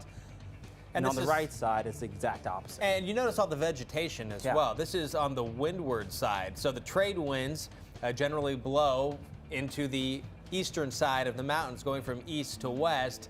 So getting into that side, generally speaking, most of Hawaii, the east side of the islands, will be a much greener, more lush, and you get these beautiful tropical scenes. But on the right, you see what happens when it is over wet, just way too much rain. In some cases, in this part of Hawaii on the Big Island, feet of rain. And we've also seen other places where evacuations have been prompted due to the oversaturated that has fallen in Hawaii. It is the top of the hour right now here on Weather Center Live, 1 to 5. We are tracking Hurricane Lane on the Weather Channel. I'm meteorologist Chris Warren. And I'm meteorologist Tevin Wooten. Lane already dumping nearly 3 feet of rain, and FEMA is one agency working to deal with the damage that has already been brought forward. We have a very strong footprint down, but as I said earlier, we continue to push forward and pre-position disaster medical assistance teams, search and rescue teams to a whole host of commodities and medical supplies. And let's get you the latest on Lane right now. Again, a Category 2 storm. The winds down to 105 miles an hour, pressure at 964 millibars. But Chris, it's barely moving, which means there's a lot of rainfall associated that will easily be dumped into some of the central islands. And that remains a huge concern, Tevin. And the shape and the size and the presentation of this storm has changed immensely. No longer an eye, but it just recently occurred to me, Tevin, that it almost looks like there's eyelashes right here. It almost looks like draw that, those in. it? Let's just draw those in right there. Sort of there looks you go. like that. So with a look at how this has changed and what this could mean, because you can learn a lot just by looking at a lot of these tools that we use to assess and kind of diagnose the atmosphere. With a closer look at this Category 2 hurricane, we go to storm specialist Mark Elliott right now, who's joining us also here in the lab. Mark. And guys, you were just talking about that kind of eye shape, right? Eyelashes across the top and an elongated presentation. A big difference from where we were even this time yesterday and certainly the day before, from Category 5 down to now Category 2. So using a different analogy, we now look like a football shape, right? And we were a bowling ball with a perfect center where you'd put your thumb in, right? And now we've got this elongated football shape. That is well in the forecast. That was what was supposed to happen. The shear is kicking in. We're stretching out this storm. We're kind of cutting across the top. Upper clouds are going north while the bottom clouds are going to start eventually going west. It's all good news. It's just whether that happens soon enough to take the impacts away. Latest advisory in from the Central Pacific Hurricane Center as of 9 a.m. Hawaii time, 3 o'clock Eastern time. Winds still at 105. That's still a Category 2 hurricane. Pressure holding steady at 964, and that movement is a crawl, right? It is just barely budging off towards the north. Hopefully, that is the sign that motion westbound is going to win out as we are no longer seeing that tall enough cloud top to feel the pull from the upper level flow going northbound. Instead, maybe we will have the trade wind flow win out here. We're certainly seeing that kind of east to west pull. That's why we have that football shape. And so we're elongating now off towards the west. And again, the positioning here, 170 miles south of Honolulu. So if you go due south, they're saying the center of our storm is roughly here. Notice the convection is stretched out more west on the west side than on the east. Again, that means that trade wind flow is really kicking in and trying to protect you in the islands, more or less. The sooner that wind gets going, the better off everyone will be. Another way to look at this is by looking at using the radar system. We've got this spin right in here. That is the center of our storm, still moving north, but slowing down as it does so. There's still plenty of rain, especially on that north side, but we are seeing some changes. There's some drier air filtering in at times on the east side of our storm. Again, a hint that those trade winds going east to west may be starting to show their influence. We're seeing rains filling in from Maui and points west from there, but they're not really onto Oahu yet. We're not seeing as much of that into Oahu and Honolulu. The forecast hasn't changed, still calling for the move north very slowly and then a distinct left turn off to the west. But it's also important to remember that you will still have wind even after that left turn occurs. In fact, those winds may stretch out even further, putting you in the tropical storm force winds in a place like Honolulu a little bit longer. And if you get enough of that rain, it means the trees and the soils will be saturated. The tree roots won't have as much to hold on to. They'll be surrounded by water. And we've seen time and time again where the trees fall because they are so saturated. So that is something to keep in mind. Looking at the models here, that's a big change. One of the models saying that west turn is going to happen sooner rather than later, right? The rest of them still going north for a little bit longer, and then that turn west occurs. None of them are turning over the islands anymore, so we no longer are thinking that the center of the storm is going to go over the island. We're still going to be in some of the rain and some of the other threats, including tornadoes, including wave action. All of that is still in this forecast.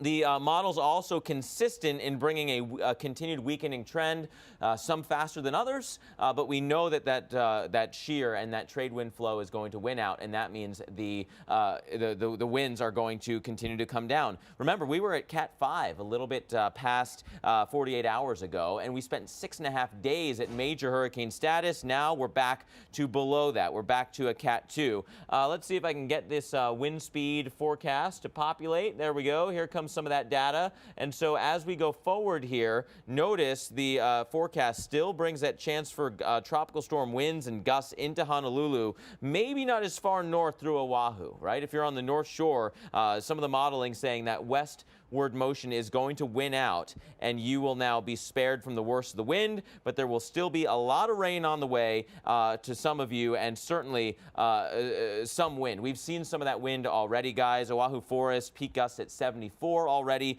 Honolulu, believe it or not, gusted to 44. Even though most of the winds have been calm there have been some squalls that have come through with some rather gusty conditions. Guys, over to you. All right, Mark, thank you so much. And as Hurricane Lane gets closer and closer to the Hawaiian Islands, we're feeling the impacts and seeing some of the issues already after 30 inches plus of rain. Yeah, NBC's Jay Gray joins us now live from Honolulu with the latest. And Jay, how have you been seeing conditions change since daybreak? Hey, Tevin and Chris, you know, you guys just talked about the wind gust here up to over 40 miles an hour. We felt it at times. The wind is picking up a bit. The surf continues to grow. I want to give you a real-time look at what's going on along the beach here. And what we're seeing is more people actually getting out, getting a little bit of sand and surf in before conditions take a turn for the worse a bit later here today. The folks we've talked to say they understand that this isn't over, that the storm is still inching this way, but it's moving so slowly that they felt like they could get out and get a little bit of their vacation in. So many people worried that that would not be the case, and they're all watching things very closely. Many of them say they were watching on the Weather Channel, so that's good news. It's really been a tale of each different island. Here we have seen those winds pick up at times and seen the surf growing. Spitting rain right now, and it's been on and off throughout the day. That's going to intensify as we move later into the evening here. Over on the Big Island, on Hilo, we've seen damaging floodwaters pushed by those rains. We've seen power lines that have been snapped by the wind, so it's a very different situation there. Concerned that that's what's going to play out here, but right now we're all watching that track, wondering what Lane is going to do next, and there are a lot of people here very curious about this storm. And Jay, what about travel?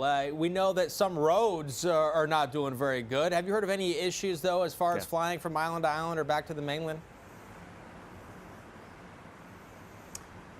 Yeah, a lot of the flights early today were canceled. Now, we've tried to check in, and really, to tell you the truth, the airport is so crowded. There's so much of a fluid dynamic involved with the flights. We haven't got a solid answer from any of the airlines. Some say they're delayed, some say they're canceled. I can tell you, and this is very unscientific, but watching the sky, we're not far from the airport here. I haven't seen any jets take off or land. Again, that doesn't mean it hasn't happened, but we know that flights have been affected pretty dramatically.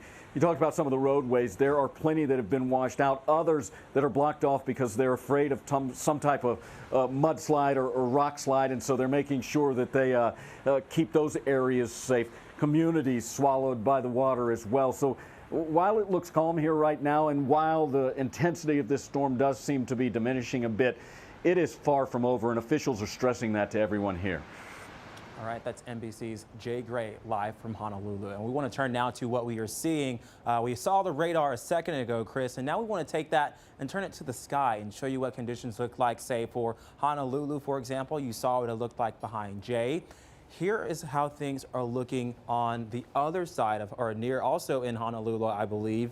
The winds are picking up a little bit more, and it's sort of deceiving because the palm trees, the leaves on those trees are very light. But you can tell how strong the winds are when those branches and the base of the tree start swaying back and forth too, which lets you know the winds are picking up. They're at 26 miles an hour right now, gusts up to 33 miles an hour. So this is down the beach from where Jay is, and we're seeing more rain. And what's going to happen, too, is oftentimes the winds are going to pick up with the rain bands that are coming through. A few showers right About to move over Pearl Harbor. You can see that right there, and right in the middle, just to the left of Honolulu. And the mountains there, you see that mountain chain on the right. It is really going to help wring out some extra moisture from the rain showers that are coming in, the flow of the atmosphere that are going upslope. You're going to get a little bit extra rain. So we're still looking at more of that heavy rain to move into Oahu. Meanwhile, to the south of here on the Big Island, it has been very wet. Yeah. And, well, very wet would be an understatement. Extremely wet. Extremely but this view here, the palm trees, Tevin, not moving around too much, but certainly a gray day. A very gray day. We'll give them a break for now. I mean, they got 30 inches of rain over the last 2 days. The bulk of that falling yesterday. That's on the eastern side of the Big Island.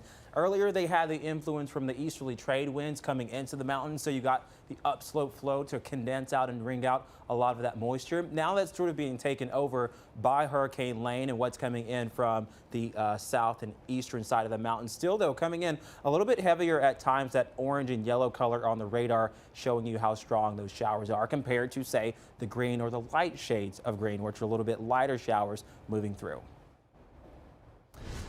And right now, let's go to Kihei in South Maui. This is typically a little bit drier area, not the case today. This would be at the base of Haleakala, a famous spot, if you've ever visited Maui, that people go to perhaps watch the sunrise and take a bike ride down. A very popular place to be here. And Kihei is not real popular right now with beachgoers, so we've seen a few people walking around. And as we head up a little bit farther to the north, here's Maui, and Maui is essentially shaped like a bust, if you will, with the left, the mountains are on the left being the head of it, and then more of the shoulders, if you will, down there to the right. And McKenna seeing a little bit of a heavier shower, that yellow, and the live look you're seeing there in Kihei is to the left of McKenna, right before you get that little bend going around. And then if you were to go across the neck here of Maui to Kahului, that's where the airport is here in Maui. And much of the upcountry there, you get midway up Haleakala, that's some of the upcountry there is likely getting very heavy rain at the moment, and probably socked in too with clouds. And speaking of socked in, Chris, check this out. Tourists tried to get in a bit of beach time at a lagoon in Oahu yesterday. You can see the big waves breaking as they move in close to the shore. Today is not a beach day. Stay off the beaches and out of the water. In fact, we're going to go island by island for you to show you some of the threats and the timing to look out for some of the higher factors that will be coming in with Hurricane Lane. We'll show you the winds. Don't get too focused on this, though, because that's the threat, of course, with some of the tropical storm force winds coming in from Maui, Oahu, and Kauai, 40 to 50 mile-an-hour winds moving in. Plus, as we go throughout today and some spots of tonight, it's the rain, though, that will take over the headlines. 12 to 18 inches of rain still to come for Maui, about 8 to 12 inches for the Big Island near Hawaii. And then, of course, this also translates when you take the wind and the waves, that translates to some higher wave action and higher surf, up to 20 feet of waves possible for Oahu and Maui. Still to come for Honolulu, 2 to 3 inches of rain, 50-plus mile-an-hour gusts expected into tonight. 20-foot waves are possible. That's really taking away the headlines, Chris, over the next day or so for a lot of these islands. It's the rain threat, but also the rough surf. And Tevin, here's a quick look at what we know right now. FEMA Administrator Brock Long saying we have to be ready for that very heavy rain over the next couple of days. Wildfire, meanwhile, in Lahaina, forcing evacuations of a storm shelter. And evacuees having to relocate. We're going to update you on the rest of the headlines coming up here on the Weather Channel. This hurricane coverage brought to you by State Farm. There for when things go wrong, but also here to help life go right. We have been monitoring the situation very closely from the beginning, and it's definitely been a whole community effort with all of our partners. Our conditions have deteriorated overnight, but we have yet to see those sustained tropical storm force winds here. We have had a number of calls to our fire department for blown roofs. We've had some calls for trees down out on the streets, but we are still able to respond to those calls and address them. And just a reminder of just the enormity of the coordination that has to go along from an emergency operations center. You have all these different agencies. There's fire. You've got your rescue. There's medical. There's police. There's the trying to coordinate any kind of evacuations, shelters that need to be done. power, and all that happens transportation. while it's raining and while some of the impacts people are are out there, ongoing. This yeah. never stops. It's a 24/7 operation. And there's so many unknowns just with the weather itself. What's it going to do? How bad's it going to be? And then trying to coordinate and get everybody. Certainly a tough task indeed. And the forecast isn't necessarily super easy in any stretch of the imagination with this either, even as it does continue to weaken. Right, and it continues to weaken, but we still have impacts, and we want to bring in storm specialist Mark Elliott right now because, Mark, this has been starting to, or actually want to get to some of the video right now to show you the impacts. Just look, it looks like a swamp, Chris, but that is in fact a road on a low-lying area already submerged in Hawaii's floodwaters. And this has been a common scene in Hilo, and I believe that's what we're looking at right now. Some of the sports fields here getting closer to, I think beyond that was where the ocean was, or the bay. And this, a look at some of the water draining eventually will make its way into the Pacific Ocean. And with it bringing a lot of sediment from the mountains here in Hawaii on the Big Island. Yeah, now we want to bring in storm specialist Mark Elliott because, Mark, we know it's downgrading, which is good news. However, we can't let up yet on the message that there could still be impacts. Which islands are more vulnerable at this time with those impacts? You know, where we've already seen life-threatening flooding, that threat continues, right? We're actually filling in the Big Island again right now with more heavy rain. I want to show you the current radar picture. The central core of our storm is down here.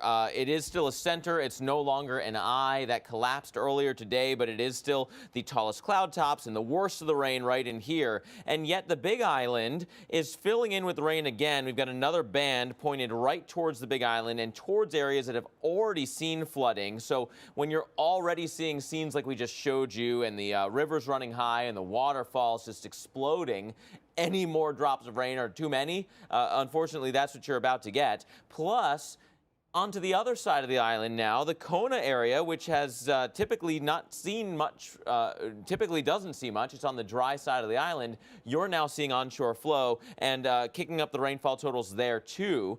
So that could be interesting because let's face it, the infrastructure not as built for water in the area that, you know, averages 3 inches of rain a year.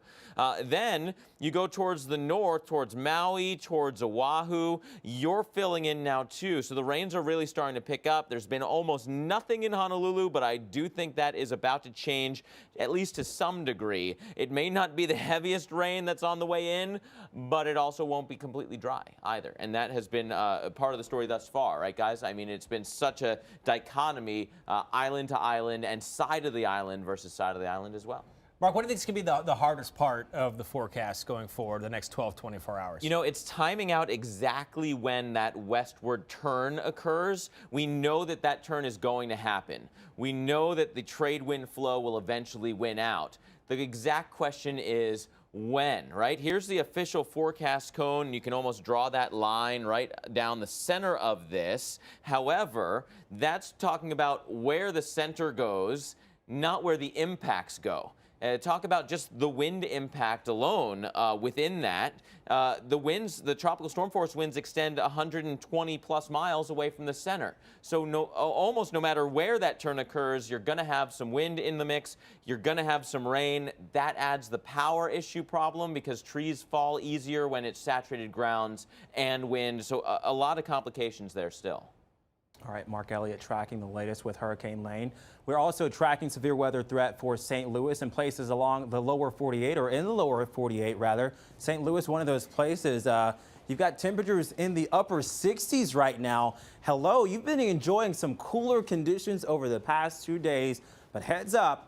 That's about to change, and we're about to get rocky, especially today when we talk about the severe weather threat. We do have heating coming back into the forecast for a good chunk of the country, but the severe weather stretches from southern Minnesota into Iowa, places like Kansas City, and all the way over to St. Louis and down towards Springfield and northern Arkansas. Here's a look at the Torcon for today. We do have a 3 out of 10, so it's not a 0. We could see an isolated tornado or 2 within that severe weather zone for today. So let's time this out for you to get you going early into the weekend. Here are some stronger storms that are going to pop up southwest of St. Louis 4 o'clock today is the timing, working their way in southern Illinois and into Indiana too. So places like Indianapolis, you may see a stray shower or two. The thing to note though about this activity is it's riding along a ridge of high pressure. So all of this activity and what the radar looks like today will not necessarily be what we see tomorrow. Here's a severe weather zone tomorrow from northern Minnesota back towards North Platte, Nebraska. We've got more on Lane. Stay with us after the break.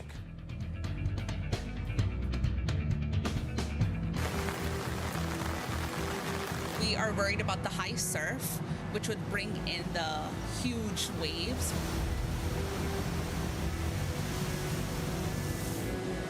Some of the worst impacts yet to come for Oahu. Still a dangerous and powerful storm. Please take this very seriously. We are expecting to see severe, if not life-threatening, rainfall and flooding.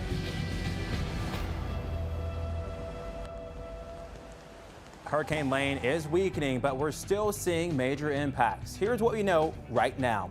Lane, now a Category 2 storm, packing winds around 105 miles an hour. A whopping 31 inches of rain is triggering flash flooding on the Big Island. And evacuations have been ordered in Maui because of a wildfire that broke out last night in and around Lahaina. At least 100 homes stand in the path of that fire.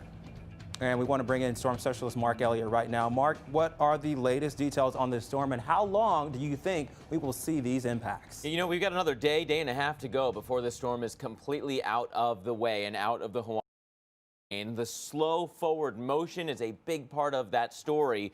Current movement is to the north at 2 miles per hour, so it is barely budging. Slow-moving tropical systems have their own list of complications. Where it's been raining, it will continue to rain because there is nothing moving it on. And yet, that forward motion slowing could be a sign of good news. If it means that the tallest cloud tops are collapsing and the low-level flow is then starting to win out, and we'll start to see everything shifting east to west. That hasn't happened completely yet, but it is one of the things we are waiting for. We certainly have plenty of rain still on the Big Islands, on the Big Island, I should say, and then on the rest of the islands north and west from there. This is the core of the storm, though, very slowly moving north. It will be moving north and then eventually turning towards the west, but the tropical storm force winds extend 120 miles plus away from that center, so there will still be gusty conditions even if you don't get the core of the hurricane to move right over the land. That is no longer in the forecast, which is good news. The bad news is the rain, the waves, the flood threat, those still are in the forecast. So guys, there are a lot of impacts still to come. And Mark, we're going to get an update right now. Joining us on the phone, the mayor of Honolulu, Kirk Caldwell. Mayor, thank you so much for taking the time to speak with us. Good morning to you, and can you give us an update on how things are going right now? Yeah, good morning to you also, and I appreciate your coverage and sharing the information with all your viewers, including those who are watching from the state of Hawaii. So the bad news for Hurricane Lane, it's in the slow lane. You know, he is moving at 2 miles an hour right now, due north. In fact, he curved a little bit east, which is not a good thing for us because east is closer to the Hawaiian Island chain. That's being created by a wind shadow generated by Mauna Kea, Mauna Loa, and Hualalai, these three mountains on the island of Hawaii. Mauna Kea is about 13,000 feet in altitude, so it's high enough to kind of block the trades that we're hoping would blow Lane more to the west. So a little bit to the east right now, east and north. Although it's weakened to a Category 2 hurricane, that's very good news. The other thing that we're following, it's a very wide hurricane with a lot of moisture. And we saw the island of Hawaii just get slammed by a lot of rain, up to 30 inches on the east side of the island. And so we're very concerned about that for Oahu. You know, the state of Hawaii has about 1.3 million people living in it, of which about 1 million live on the island of Oahu. We're not equipped to handle that kind of rain. The streams that we have are not as deep and wide as the ones on the Hawaii Island. So we're watching very carefully. We're not letting our guard down. We were hopeful last night that perhaps it would move west quicker and we'd be out of that cone of uncertainty, but we remain in that cone. and we're hunkering down. After I talk to you, I'm heading into Waikiki because that's one area where I think the visitors don't understand the seriousness of this, and they continue to go into the ocean. They're not equipped to handle the surf, the currents, and the tides, the strength of the waves that well up from very deep, very quickly onto the shore. And that's a brief summary of where we are right now. And Mayor, you mentioned that some of the creeks are not equipped to handle the rainfall that is forecasted to come through. So what is your response, and what has the city's response been to getting that crew ready to go and dispatch out? And what does that crew consist of? Right. Well, here's what we did before the approach of Lane. We went to all the streams around the island, and a lot of them get filled with sand where they enter the water. We've dredged the sand away so it's cleared so the water can move quickly through it, but it can't handle the volume, and so there could be flooding. We have our city, different departments stationed around the island in higher areas. Mayor, so we're going to have to interrupt you for out. a quick second here. If you could join us in just a few minutes, we have to take a short break. If not, we understand, but we're up against a break right now, and we wish you the best of luck. We'd like to talk to you again if we could. Thank you. All right, welcome back into Weather Center Live. When we left you just a few moments ago, we were speaking with the mayor of Honolulu, Kirk Caldwell. He has so graciously decided to join us again to finish this interview. And Mayor, when we left off, you were saying that some of the creeks and streams are not equipped or not ready to handle the amount of rainfall that is forecasted to come through. So we would like to know your response, and what are your city crews doing right now? Okay, so we moved our city assets to higher ground in areas where these streams are. To be ready should flooding occur, to get down to the area once the danger has passed, to start to help with search and rescue and relief, clearing of mud, logs, rocks, those kind of things that come down our streams, because as you know, we're surrounded by mountains in the middle of Oahu, and a lot of stuff will wash down when we have these torrential rains. It needs to be cleared. So we've gone to the places where this kind of flooding has occurred in the past and are ready to assist. But we've also asked our residents in these areas where they know it floods to be ready to leave. It's a very unusual thing. Yesterday at 4 o'clock, we set off our tsunami warning sirens that we do when a tsunami is coming. We did it for Hurricane Lane at 4 o'clock to give people notice to start to get ready to either move to shelter while it's still daylight, or to move to places where there's higher ground, living with either friends, family members, to be safer. And a lot of people have done that. You know, we have 1,100 people in shelters right now, the most I've ever seen in my 6 years as mayor. And I believe more will be seeking shelter today. We have 20 shelters open. And we'll be ready to respond. The other thing is, you know, Honolulu has Pearl Harbor. We have the Marine base. We have a lot of assets with equipment to help us, one, clear areas after Lane passes should that be necessary, and also help in search and rescue. We've been briefed by the Coast Guard to help us, and of course we'd look to the Indo-Pacific Command to help us also if necessary. Mayor, there are always a lot of unknowns when there's a big weather event coming or imminent. Over the coming hours, what makes you the most nervous? It's this, and you know, you cover these kind of things every day, and you probably know it better than I do, but you have this hurricane that's a Category 2. It's moving slowly north, curved a little east, close to the Hawaiian Islands. The great unknown is, as it passes out of the shadow of Mauna Kea, Hualalai, and Mauna Loa, will the trade winds at the lower level helping to destabilize and weaken Lane? Will the shear that we have over the Hawaiian Islands at the higher level also help to topple it? You know, it's like a stack of dishes in a way. Will it help topple it, destabilize it, and even weaken it more? That would be all good news. But these are the unknowns that we don't know. You know, how strong is that shear? How strong is the trades from the north going to impact with Lane? We do know this. Lane will hopefully turn at some point, but as you know, in any turn, it's a little slow and hangs in one area.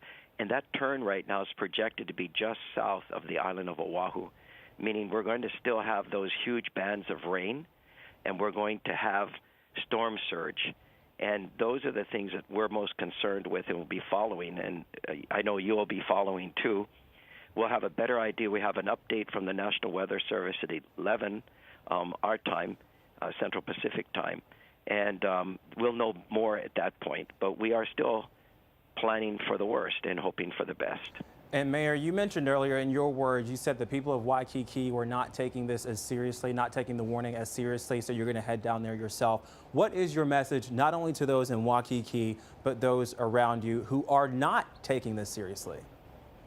My message is you need to take this storm, this hurricane very seriously. It is life-threatening. And when you go into the ocean, you are taking your life into your hands. We're requesting people not to enter the ocean at this point, even if you're on vacation.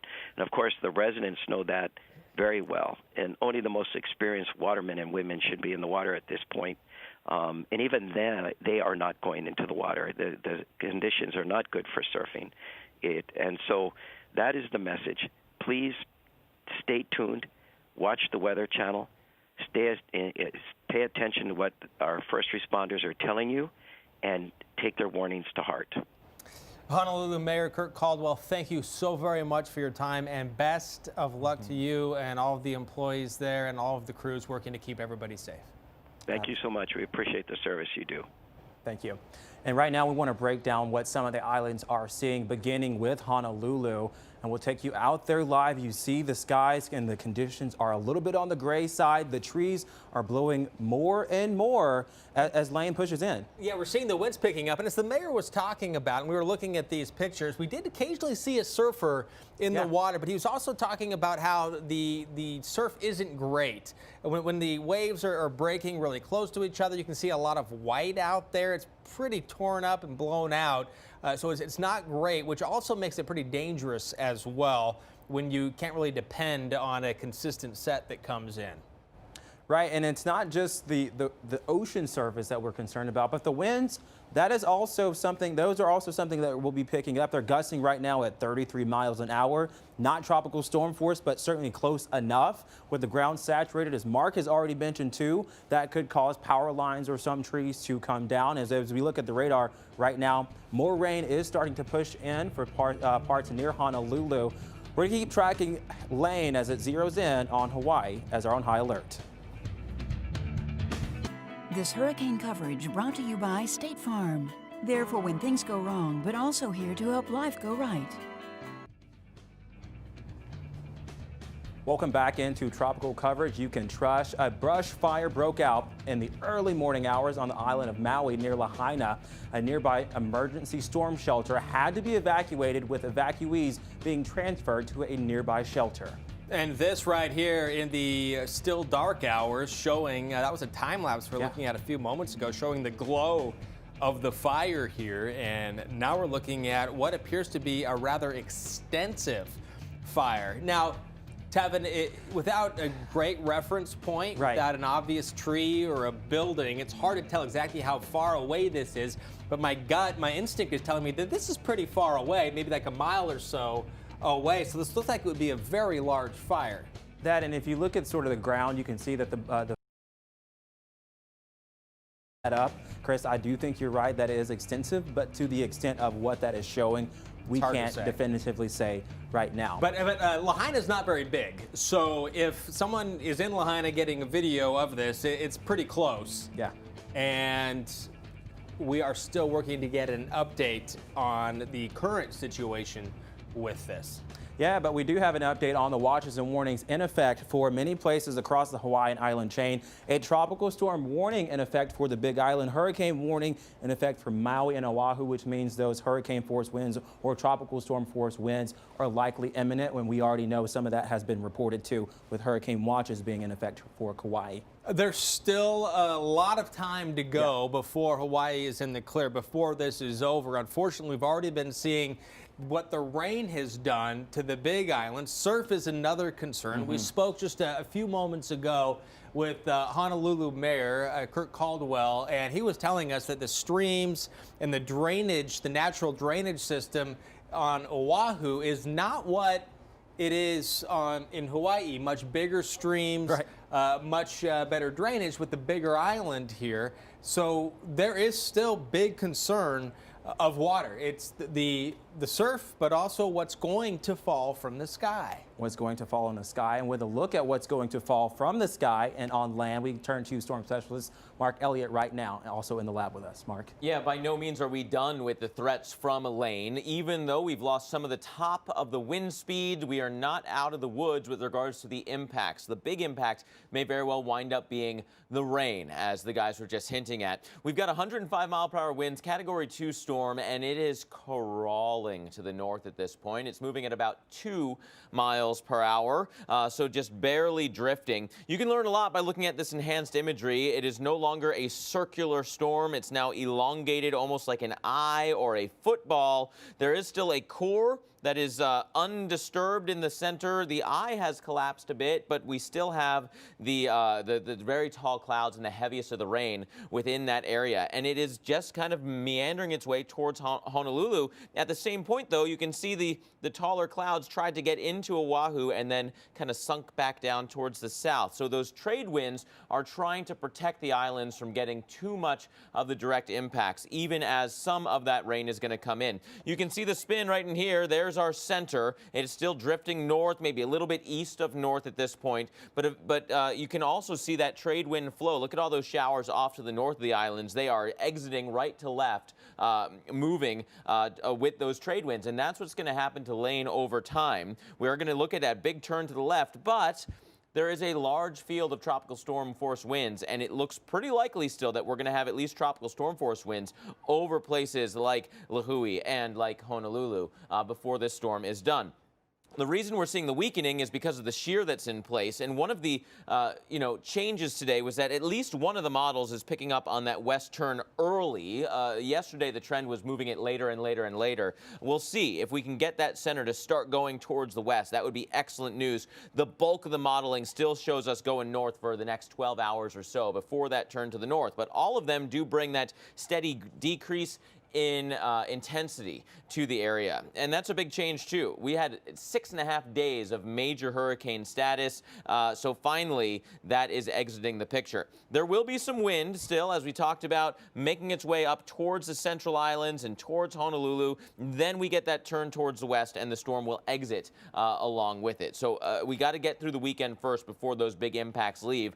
Look at the rainfall impacts, though. This is one of the big stories. The Hakalau Forest, almost 35 inches of rain now, and that trend will continue to be an issue. Rain still to come here, Chris. Several inches, if not a foot of rain, still not out of the question on the eastern side of the Big Island. So that would lead to catastrophic flooding if we get that much more rain on top of what we've seen. All right, Mark, we want to take a quick moment here to get an update on the Atlantic. This is the time of year there's usually a big uptick in activity.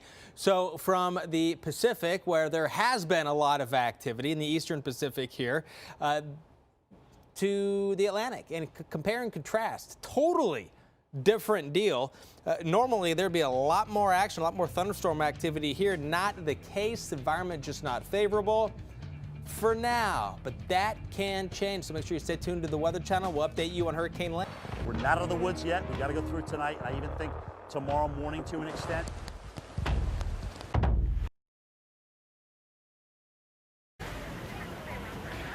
Hurricane Lane has certainly been ugly at times and reared its ugly head, and nowhere may that be more evident than right here in Hilo. Check out the ugly signs, the sight. I mean, it is just no fun. It's gray and drizzly and breezy. We've had record rain on the Big Island, and we've had big-time flooding as well. And really, the Big Island has taken the biggest punch that Lane has thrown. The rest of the islands have fared much, much better. Certainly a lot less rain, that's for sure. Now, welcome back, everyone. It's our live coverage here coming to you from Oahu and Waikiki Beach here in Honolulu. I'm meteorologist Mike Bettis. One thing will clear the beach, and that's probably going to be rain. We've had some drizzle come in, and a lot of people are now making their way back into the hotels this evening. So we're going to have bouts of rain, light rain probably for the next couple of hours. I think later tonight some of the heavier bands will come in, and some downpours could inundate us here. And we're going to watch for potentially water to come up with the high tide and see how high it gets here on Waikiki Beach. Let's get you your tropical update, though, with our hurricane expert, Dr. Rick Knabb. Dr. Knabb, indulge me if you will, please. I've got a couple of questions for you that I'm hoping you can answer. Really intrigued by the significant decrease in wind speed here with Hurricane Lane. Want to ask you about the wind shear. Have we gone through the strongest wind shear already? Do we have more to go through? How much more significantly will we see Lane, fall off the radar here, so to speak, or will it emerge out of wind shear and potentially re-intensify once it gets out of that shear? I think, Mike, that it is pretty much stuck in a highly sheared environment for the foreseeable future because that upper level low to the west of the islands isn't really going anywhere real fast, and that high to the north at low to mid levels is entrenched. And so that's why these model tracks go straight west, because this low level system that it's going to become increasingly as it weakens is going to go west to the south of that high. And in the purple areas, you see the wind shear. Now, if it were farther south, it'd be a different story, but it's caught up in this highly sheared environment. And plus, once this decoupling occurs, it is very difficult for hurricanes to recover from that. All right, let me ask you another thing here, Dr. Knapp. We're going to bring the winds down, so we think that becomes less of a threat. But we've talked a lot about the rain here. If this thing becomes a weaker system, does that reduce the intensity of rainfall? Does that reduce the scope of rainfall? Can we decrease the rain shield along with the wind field? Well, it's certainly going to be less continuous rainfall than if a fully fledged major hurricane or well put together hurricane was coming straight over the island chain.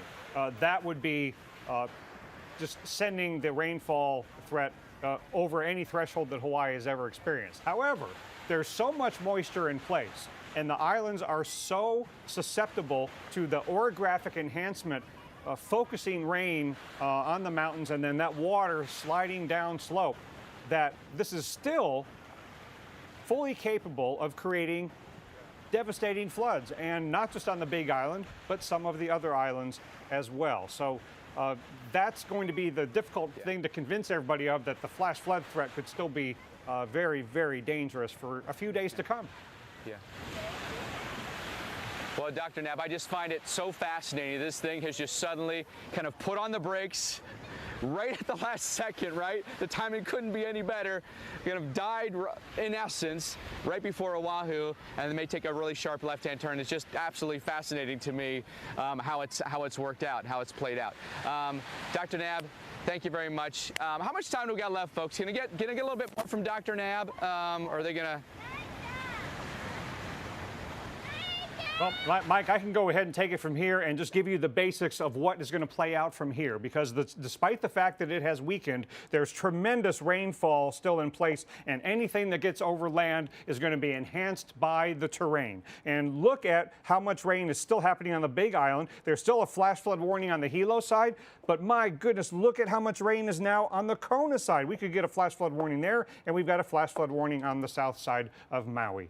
Alex, it's going to be a rainy flash flood problem for days to come. Right, and in the meantime, we have really seen a really interesting de-evolution of a tropical system, so to speak, watching how that has totally decoupled. By the way, our special extended coverage picks up at the top of the hour. Meteorologist Mike Bettis is in Honolulu, hurricane expert Dr. Rick Knapp, storm specialist Carl Parker, and meteorologist Chris Pruin, all here to keep you posted.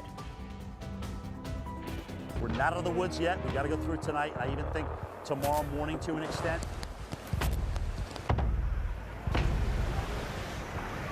Hurricane Lane, a Category 1 hurricane, and even though it's weakening, that may not necessarily mean that our biggest fears won't still be realized. What could happen with this hurricane? Because we are a long way from done. All those answers coming up for you right here on the Weather Channel. All right, Hurricane Lane, now a Category 1, pushes its way north toward Hawaii. Right now, thousands of people are without power on the island. This is our special coverage of tracking Lane. I'm meteorologist Chris Pruin. Let's get you on the ground where we find meteorologist Mike Bettis. He is in Honolulu on Waikiki. And Mike, walk us through what you have experienced so far today. How has it compared to yesterday, and what has changed?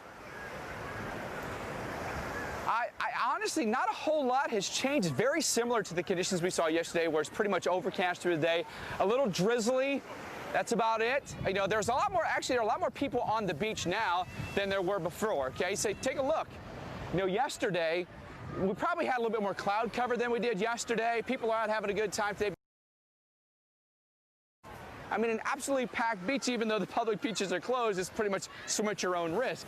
But the weather has been actually quite similar, Chris. I would say almost identical to what we had yesterday. If there's any change, it's maybe just slightly breezier, but not by much, okay? You know, to keep in mind, even though this hurricane may have gotten a little bit closer to Honolulu, it's weakened some.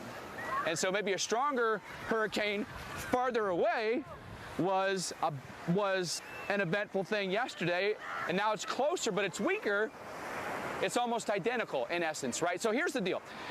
Hurricane Lane's down to an 85-mile-an-hour Category 1. Okay, yesterday we were talking about a hurricane that was a Cat 4. Now we're down to a Category 1. It's encountered a lot of wind shear, meaning the upper level winds are taking off the top of this hurricane. And so it's, you know, if you had, you know, a tree and then you took a chainsaw to it and you cut off the top, well, it's not the tree it once was, right? Same thing with this hurricane. So the threat for wind damage has come down. The threat for power outages, I think, is ratcheted down a little bit, but we still could be dealing with a significant amount of rain. So I think that's always been the biggest concern.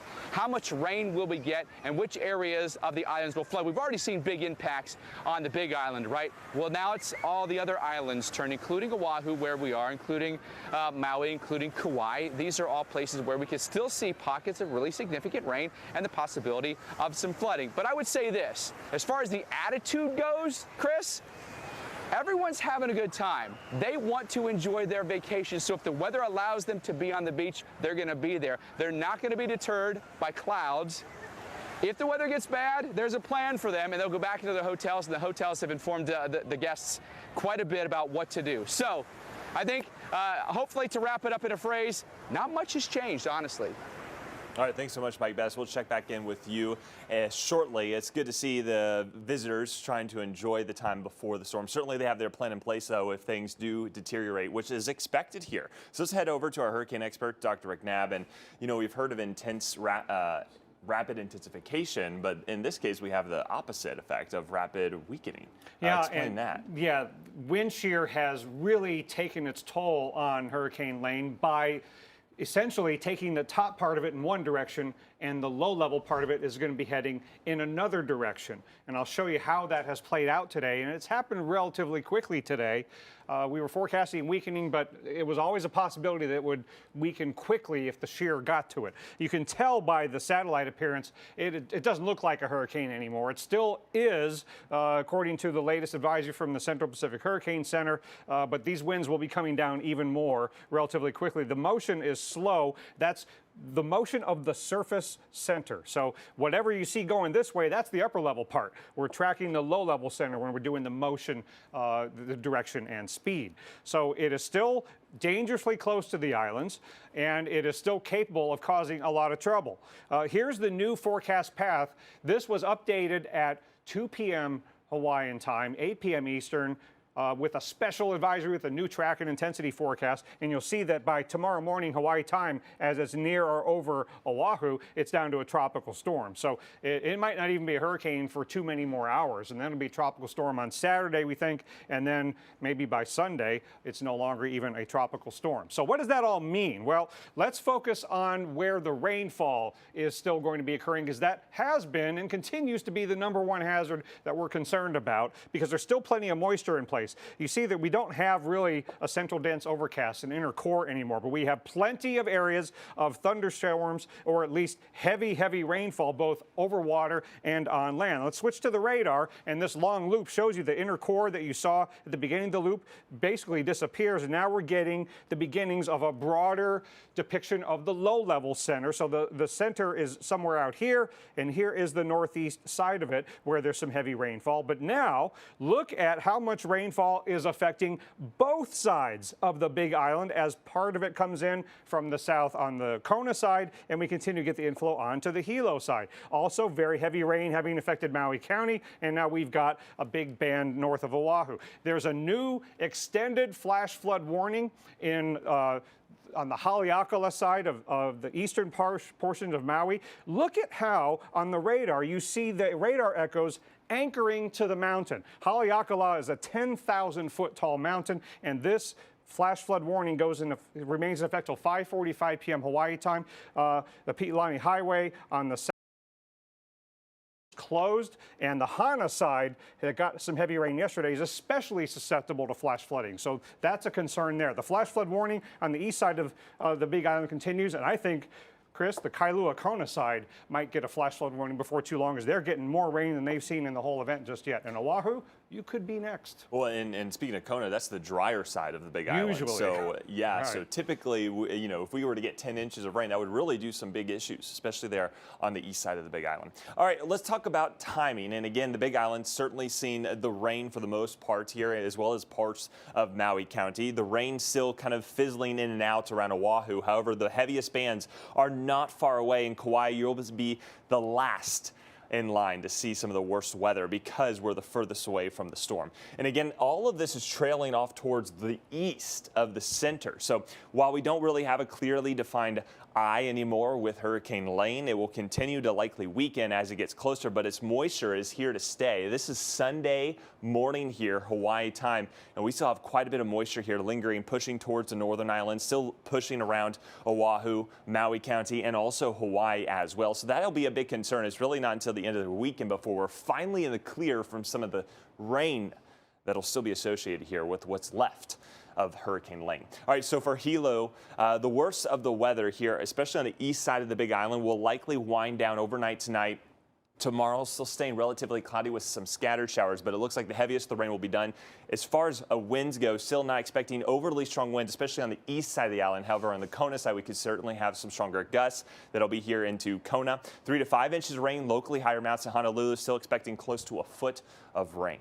Well, Lane has hammered parts of the Big Island with rain. Take a look at Hilo. Water covering streets here, parks. And again, we have seen our fair share, breaking a daily record yesterday and also today. In the last 24 hours, Hilo has seen nearly 5.5 inches of rain.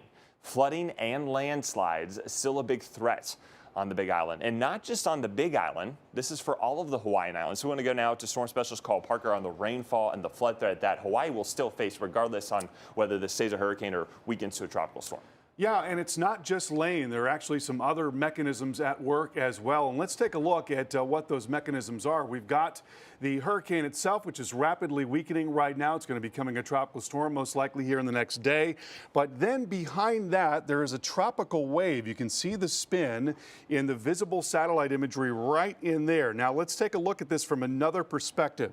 There is Lane right there. You can see the tropical moisture there showing up in that reddish color. And then here is our tropical wave right in there. And as we take this forward, we'll watch, even as Lane is starting to pull away, that tropical wave is getting closer. So that tropical wave is giving an infusion of deep tropical moisture to the islands there, and that is going to step up that rainfall potential right through the weekend. Now, that's not the only thing that's going on. There's also topography that is helping with this rainfall potential. Here's the spin in the lowest levels of the atmosphere. You see a lot of spin right there associated with Lane, but then right in there, look at that strip of spin that's showing up very close to the Big Island. So you've got the easterly trade winds that are coming through here very rapidly. Then you've got a barrier in that flow in the Big Island. So that interface between the stronger winds and areas where you don't have much wind creates spin that's coming off the Big Islands and is amplified by the remaining islands. And that spin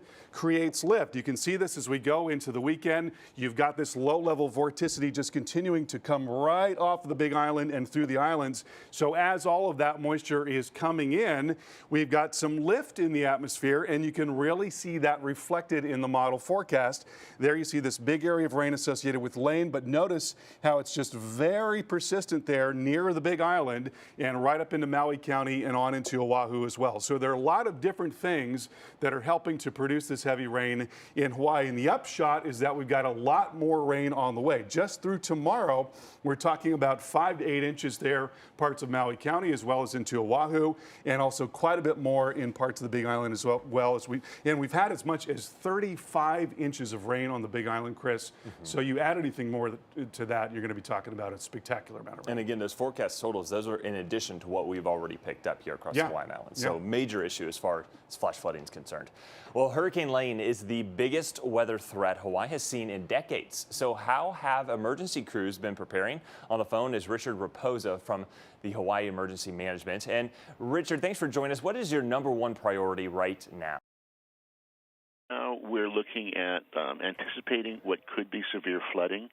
Even if it's not a tropical storm or a hurricane, just a few months ago we had serious flooding because of slow-moving storms that just park on the islands and dump a lot of rain. So that's one thing that we're watching for, and making sure that we have our equipment and assets in place to clear debris and make sure that our infrastructure is operational.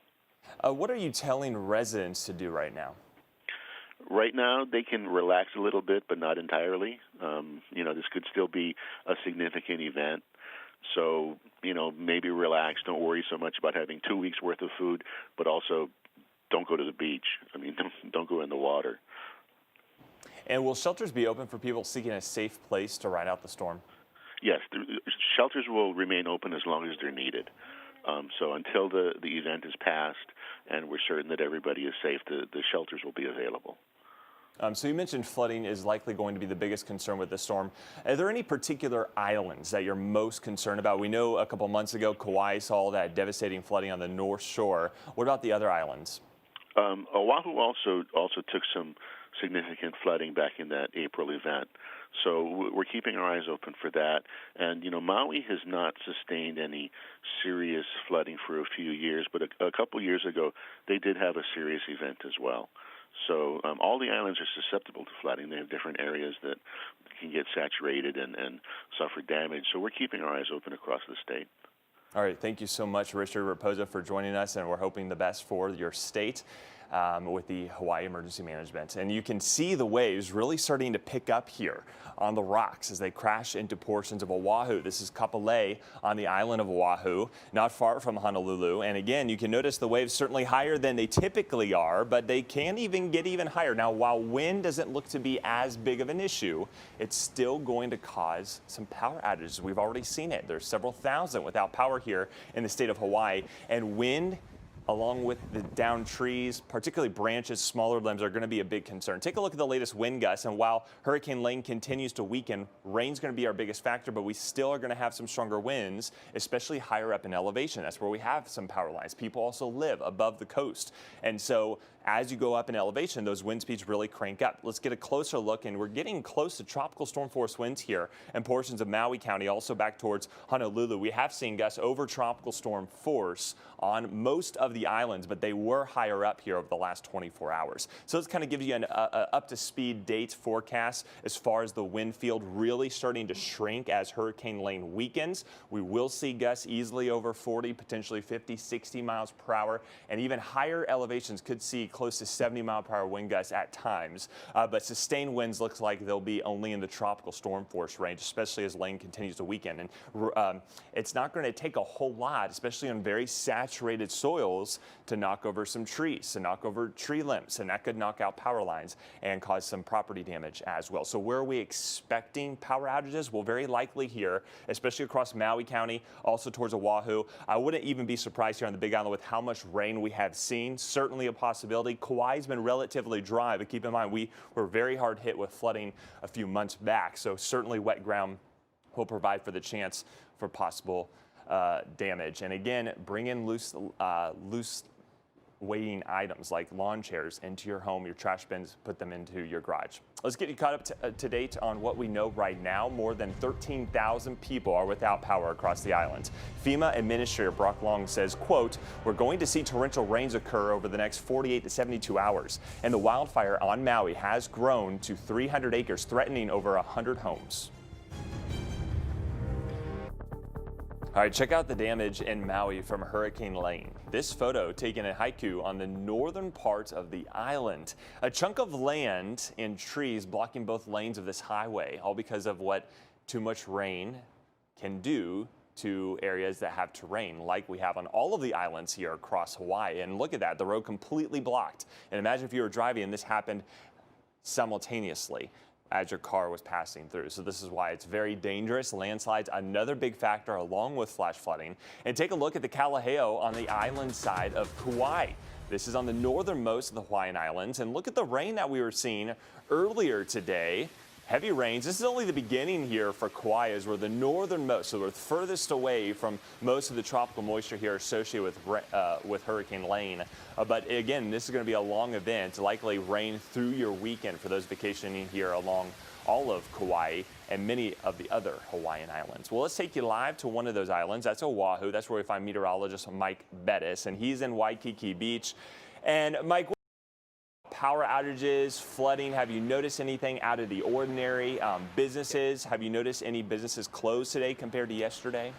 Yeah. Actually, a lot of businesses are closed. A lot of them ended their business and sales yesterday. And so after they closed yesterday, they either boarded up and sandbagged, and they were done. So actually, there are a lot of restaurants and shops that are not open today, believe it or not, even though the weather has actually been by all means pretty decent today. It's been relatively dry here in Honolulu. It's been breezy at times, but not terrible. And as you can see, the weather hasn't kept anyone away from the beach. This beach is absolutely packed, isn't it? Now, the advantage that this part of Waikiki Beach has, is one on the northern side of Waikiki Beach, is it has a break wall, okay? So you can see how calm the water is right now. And the break wall that we've got here is really keeping the big waves from getting in here and causing any rip current dangers or any shore breaks or anything like that. Now, as far as winds go, winds right now at Honolulu Airport gusting at 31, and at times we'll get a brief little gust here. It'll kick up some sand. The highest winds that we've seen today have been up at elevation, so Oahu National Wildlife Refuge has been gusty today. Right now, wind gusts there at 49 miles per hour. They've been at times over 70. So at elevation, you're getting some higher winds. 2,400 people across the island, Oahu, are without power right now. And knowing that the wind field is likely going to shrink and that the intensity of winds is going to come down, I don't think we're looking at widespread power outages now. I think we could see sporadic power outages, maybe not widespread power outages that we would have seen if we had a higher category of hurricane. But still, the rain is going to be impactful for us. How much will high tide, how much will storm surge, how much will wave action play a role if we get a southerly component to the wind here on Waikiki Beach, and how about storm runoff off the canal? You know, we've talked about that quite extensively. Those are a lot of different factors that we're watching, Chris. So we got a long way to go before this is over. But I think at least as far as the winds go, we're breathing a little bit of a sigh of relief that the strongest winds may not be what we once thought they would be. All right, thanks so much, Mike Bettis. We'll check back in with you shortly. And again, while the winds may not be as bad, the rain certainly is going to be a big issue. All right, so let's go to Storm Specialist Carl Parker and Dr. Rick Knabb and talk about why we've seen this rapid weakening with Hurricane Lane. Yeah, it really came down very quickly, and it's amazing to think that we were talking about a Category 5 hurricane a couple of days ago, but a storm, even a storm like that, is no match for really strong upper level winds. Yeah, how powerful yet how fragile hurricanes are. They need certain kinds of conditions, and this dip in the jet stream has been responsible for both the steering and the shearing, and we were always talking about how there's going to be a race to see if the shear could get to it before it gets to the islands. It really helped us out. And when we look at the long loop here, you can really see all the different players, and you can see the elongation there. There was one big burst earlier today, the sort of last gasp of the storm, and boy, it's just gone downhill completely now. Yeah, so two major spins in the atmosphere, the hurricane itself and then that big upper level low that caused the southwesterly flow. Now, if we switch over to the infrared long loop, you can definitely see the clouds going from southwest to northeast over the hurricane and helping its outflow for a while. But up in here, the low level clouds are going from east to west. So there's your wind shear. Yeah. The low level part of the atmosphere trying to make it go west, the upper level atmosphere trying to make it go north and northeast, and it was tall enough and strong enough to follow the northerly current until it just couldn't do it anymore, and you can't run through two walls. Right. Right? You got to pick one. Yeah, it pulled it completely apart, and that's why we saw that left turn in the modeling all along, because the modeling was showing that decoupling and then the low level center moving away, even as the thunderstorms are moving out to the east. Yeah, as long as it stayed strong, it would go north. As soon as it got weaker, it would go west. Now, this has really gone in the tank very, very quickly. We at the beginning of the loop, you can see some overshooting tops and a central dense overcast, and there was still an inner core. Yeah. It's almost completely gone, right. And we still have heavy rains over water and on land on both sides of the island chain, but the radar depiction, Carl, really tells the tale what happened today. Yeah, absolutely, and right in here is where your low-level center is pulling away. There's our core. Yeah, but you can see how it's just kind of lifting out to the northeast. Yeah, so at the beginning, you see that spin, looked like we still had the remnants of the core, and then that disappeared, but then look at these bands, so now the low is here at low levels, and that's where the advisory position is, and that's the low level surface low is the one that you track in the advisories. What's this forward motion? What's this forward direction? So that is the low-level system that's now going to, before too much longer, start heading to the west. And as long as that low-level vortex doesn't have thunderstorms about that center, it's just not going to get any stronger. So that's it, basically. Yep. But the rain is still there. We got flash flood warnings on Maui, Big Island, Oahu. You could be next. Well, much more coming up. Stay tuned. We can assure you that working with the county and the state, we can open more shelters if that becomes necessary. But we try to anticipate what the needs are and open sufficient shelters to be able to accommodate that. Hurricane Lane now at Category 1 as it churns closer to Hawaii. Thanks for staying with us on our continuing live coverage of tracking Hurricane Lane. I'm meteorologist Chris Bruin. Let's get you back out to Hawaii here on Waikiki. That's where we find meteorologist Mike Bettis, and he's on the sands. Mike, explain where you were at previously. You were much higher up on an overlooking the city of Honolulu. How were conditions different at that spot compared to where you are now? A little different, that's for sure. So we're up on our way up toward the lookout up there. We're about 740 feet up, okay? We went up around Top Drive. And at 740 feet elevation, a lot windier up there, easily getting sustained winds 15 to 25 with gusts that were about 45 miles an hour, okay? And a lot more rain up there, constantly drizzle up there, okay? Now you come down to Waikiki, it's warmer, it's a couple of degrees warmer, not as much rain, different wind direction.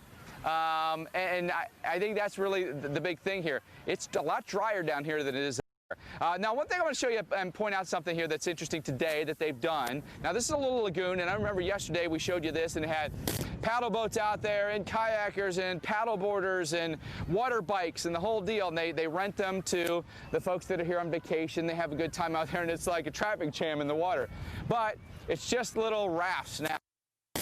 Because if you see back there, they've tied up all the water bikes, they've tied up all the paddle boats up there, and they've secured them so in case things got really, really windy today, they wouldn't blow around and become projectiles. So they haven't rented any of those out today because of the winds. So today, you're allowed to still get in the water, but you kind of swim at your own risk. And then we've got Waikiki Beach here over to my left, and it's been packed with people today as they want to enjoy some water. The weather's actually not been terrible. The winds have been at times breezy, but not bad. And actually, believe it or not, at times here at Waikiki, we've had brief moments of sunshine, which we had 0 yesterday. And when it comes and it rains, it's only for a brief moment, a minute or two, and that's it. And that does discourage some people, and they grab their towels and they head back into the hotel. Now, think about the hotels, and all of them are putting out pamphlets for the guests saying, we're going to have limited staff because our staff has, either transportation issues getting here because they've shut down the city bus, or they've got issues where they have to work on a limited schedule because of their duties at home where they have to secure their own home. So they've got limited menus, maybe limited housekeeping, and so you're not going to have all the amenities that you might want to have while you're here in Hawaii, and understandably so, because listen, there's a natural disaster on our doorstep here, right? The good news is, Chris, and we've been talking about that, there's great news. The winds have come down quite a bit, and we're hoping here that our wind threat, trees coming down, and power outages will be at a minimum. Dr. Nab, I know you've been following that so closely. Interested to get your take here on what's going to happen with this wind field. Are we going to continue to see it weaken? Are we going to continue to see it shrink and compress so that really nobody's going to feel hurricane force winds, and then that the radius of tropical storm force winds even really begins to shrink? I think both of those are probably going to happen. The chances of anybody getting sustained hurricane force are going down very, very quickly. Tropical storm conditions, that's still a strong possibility for some folks. But rainfall is going to be the main issue of what is officially right now a Category 1 hurricane and going downhill quickly. And the forecast track that was issued within the last couple of hours, if you haven't seen it, is a full update that they did 3 hours after the previous forecast because the intensity went down so quickly they had to issue a new intensity forecast that shows it going near Honolulu as a tropical storm. Still a hurricane warning there, but out of an abundance of caution. That might get changed later. So it's a weaker system now. It's going to be weaker as it moves to the west over the next couple days than previously forecast. But the rainfall is not going to be lessening a whole lot. That threat is still there for flooding. The easterly trades there, we're going one way, southwesterly winds going the other. That's why it has gotten sheared apart. And look at that. It is a shell of its former self when it was a major hurricane, but you still have clusters of heavy rainfall over the water and over some of the land areas as well. So this is still a big, big rainmaker. Whenever you destabilize the atmosphere and add moisture in Hawaii with the terrain there, you're going to get flash flooding problems. And we have a very heavy rain band here on the northeast side of what is now the main low-level circulation center that you can see on radar. But we've got flash flood warning on the east side of the Big Island.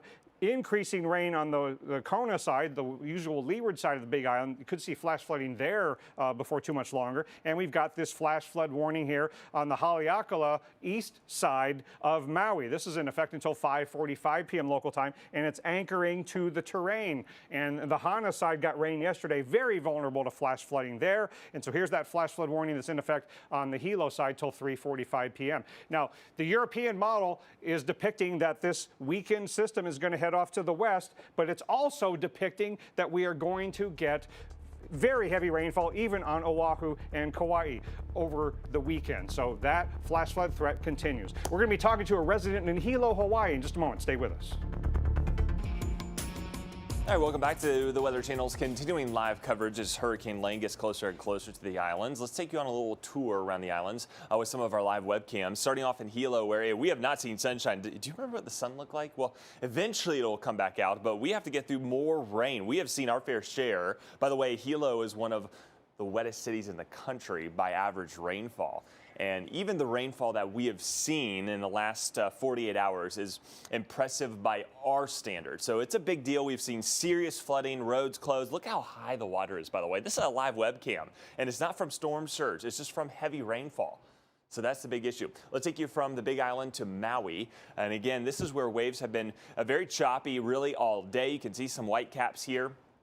Breezy conditions, again, we haven't really seen that strong of winds just yet, but certainly there have been some power outages. And you can see the rain coming down. You can see it trickling here, mostly a nuisance rain that you really can't go outside and enjoy it. All right, let's head to Kailea. And again, here in Hawaii, you can see how high the waves are. You can see how water has come over this beach at times, especially as we get closer to high tide. And I mean, these waves, they're not messing around. They're pretty strong, and certainly you don't want to be in the water. I know some people here vacationing are trying to make the most of their vacation, but you want to do so doing it safely.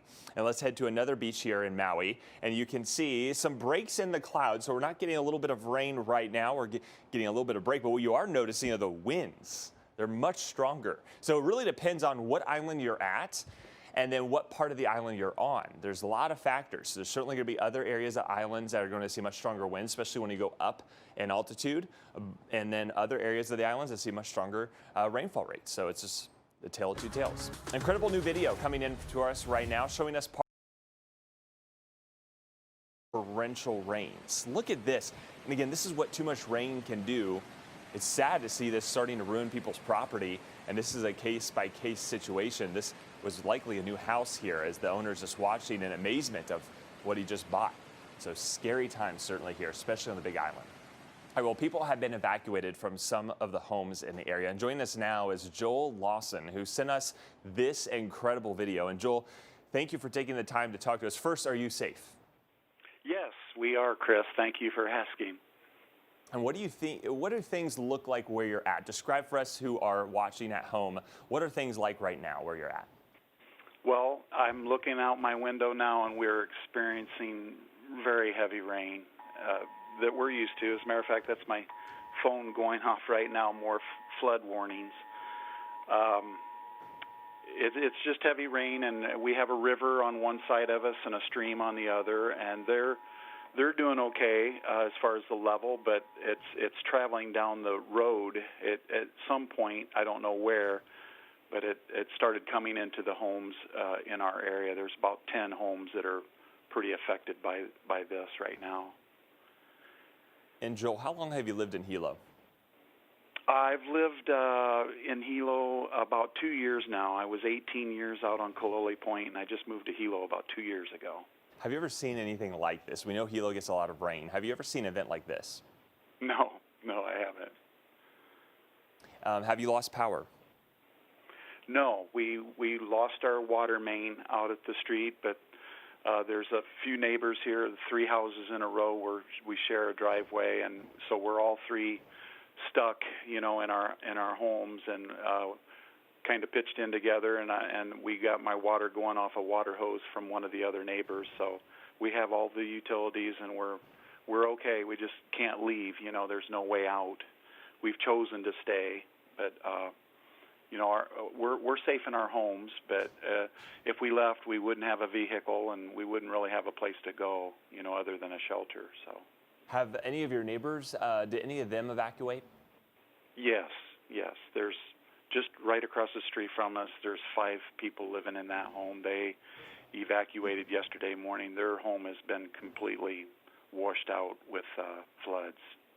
So you mentioned you're stuck. Is there a way for search and rescue crews or emergency management to get to you at all? Yes.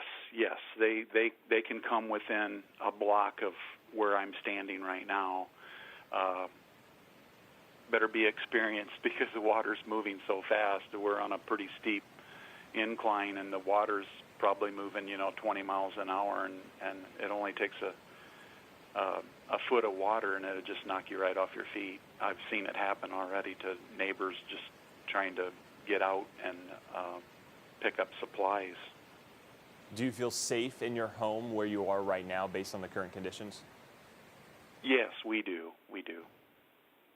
And we're analyzing your video that you shared with us here, and we're looking at just the torrents of water racing down the street. We even see vehicles that seem to have been taken either very close to the water or been washed down the road. Can you explain any more of this? Well, that particular car that you're looking at, that was the person coming in to pick up a family member from the house next door. And no one knew that the road had washed out like that. And what it is there's just a gigantic hole. The water's just, it picks up on any cracks or anything, and it just starts ripping up the pavement. And the next thing you know, there's a massive hole there, and that's what happened right there. All right, thank you so much, Joel Lawson, for joining us. We hope and pray for safety and that things should hopefully improve here over the next couple of days. Hopefully no more rain, at least in the short term. All right, much more to come here on the Weather Channel's continuing live coverage as Hurricane Lane continues to get closer to Hawaii. All right, check out these waves in Oahu. They're really starting to pick up and crash up these huge rock faces. You can't even see if you squint some of the people getting out in those rocks. Very dangerous situation, especially if a wave were to come out of the blue, a rogue wave. That certainly is a possibility with the type of conditions we're dealing with. And that could easily knock you off and turn into a very dangerous situation. All right, let's get you up to date here with the latest on Hurricane Lane. It does look like Hawaii has avoided the worst case scenario, what could have been a major hurricane making a direct landfall. That's not going to be the case anymore. However, we are still in a very dangerous situation because rainfall is going to be our biggest threat now. And this thing is really moving extremely slowly. Notice as of the last advisory, it's starting to push a little bit slightly off towards the east, at least the center. If you can even find the center, this thing has been sheared apart, torn apart in a matter of rapid weakening here, which is certainly helping us avoid some of these stronger winds, but it's not getting rid of the fact that we're still going to deal with heavy rainfall. So pressure has come up to about 970. We still expect power outages. We do know there are several thousand customers without power here across several of the islands from Oahu over towards Maui and the Big Island. Still a possibility here. And keep in mind, the more rain you get, you really loosen up that soil. It loosens up the root system, and those trees can be taken over a little more easily than, say, if it were dry. So with heavier rain means more down trees, more loose branches, and that could come down on power lines. So that'll be a big concern. Of course, rainfall certainly going to be the biggest threat for all of the Hawaiian Islands, even here into Kauai, where we could see anywhere from 3 to 8 inches. Some of the higher peaks, by the way, could see much more than that. There are going to be some local spots here across the islands that could see, in addition to what we've already picked up, an additional 1 to 2 feet with the slow plume of tropical moisture pushing through. And speaking of the Big Island, look at these totals here. Over nearly 3 feet of rain so far in the center, where we have some very tall mountains. Here in Hilo, we've seen over 20 inches, and on the north side of the island, we've seen over 23 inches of rain. So flash flooding is the big concern. In fact, the biggest concern here for all of the Hawaiian Islands. We're going to go more in depth on why that is with storm specialist Carl Parker and our hurricane expert, Dr. Rick Knapp. Boy, it's hard to wrap your mind around that amount of rain, 3 feet of rain, and that is comparable to what we get in an average year in Chicago and also in Dallas. It's an incredible amount of rain, very high up in elevation, not where a lot of people live there in the Big Island, but we've seen a terrific amount of flooding there on the Big Island. Yeah, Hilo is often a cloudy and rainy place because it's on the windward side. It's just usually you don't get this much rain this quickly, and it just keeps on falling. The flash flood warnings keep getting extended on the east side of the Big Island. Now it's in effect until 6:30 p.m. local time, and it's been extended farther to the south. So everything downslope on the east side from Mauna Kea and Mauna Loa is at risk for flooding, and there are closed roads. They are telling people do not travel on this part of the Big Island. And I would say might be a good idea to stay off the roads on the Kona side as well, because the typical leeward side is getting a lot of rain now. Could get flash flood warnings there before too much longer. Yeah, when we had easterly winds, there were some spots that had gotten a trace of rain while we'd been looking at 30 inches on the windward side there. So now that's changing. We're starting to get rain all across the island, and also a lot more on the way. And we don't want people to think that because this storm is rapidly weakening that that's going to be it. This is going to go on right through the weekend. Right, and this is another example here on Maui of how the interaction of the moisture, even in a weaker system, and the terrain leads to flash flooding. Look at how the radar echoes are anchoring on the terrain of Haleakala. Flash flood warning here for the Hana side of Maui. And so that's a taste of what could be coming for places like Oahu, where you're starting to see some anchoring of the showers on the Ko'olau Mountains.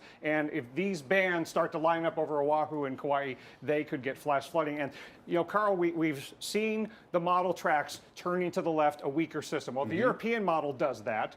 But look what it also does in terms of the rainfall forecast into Sunday. Look at this band accumulating rainfall totals above a half a foot on Oahu and Kauai. And look at how much more rain could come for the other islands. And we've actually got an additional surge of moisture that's coming in here from a tropical system, a one-time invest area that is now just an open tropical wave, but a big surge nonetheless. Yep, and so just as another example on Oahu, where they have the Ko'olau Mountains that have the windward side to the northeast and then the leeward side to the southwest. In this situation, if rainfall falls over those mountains, it gets anchored, then it could start water flowing downhill. And again, we used one of the best examples of what could happen using Manoa Valley here. If you get rainfall anchored on the Ko'olau Mountains upslope there, then it could fill the Manoa Stream. And then if you zoom in a little more, you can see how many people are in Manoa Valley, the University of Hawaii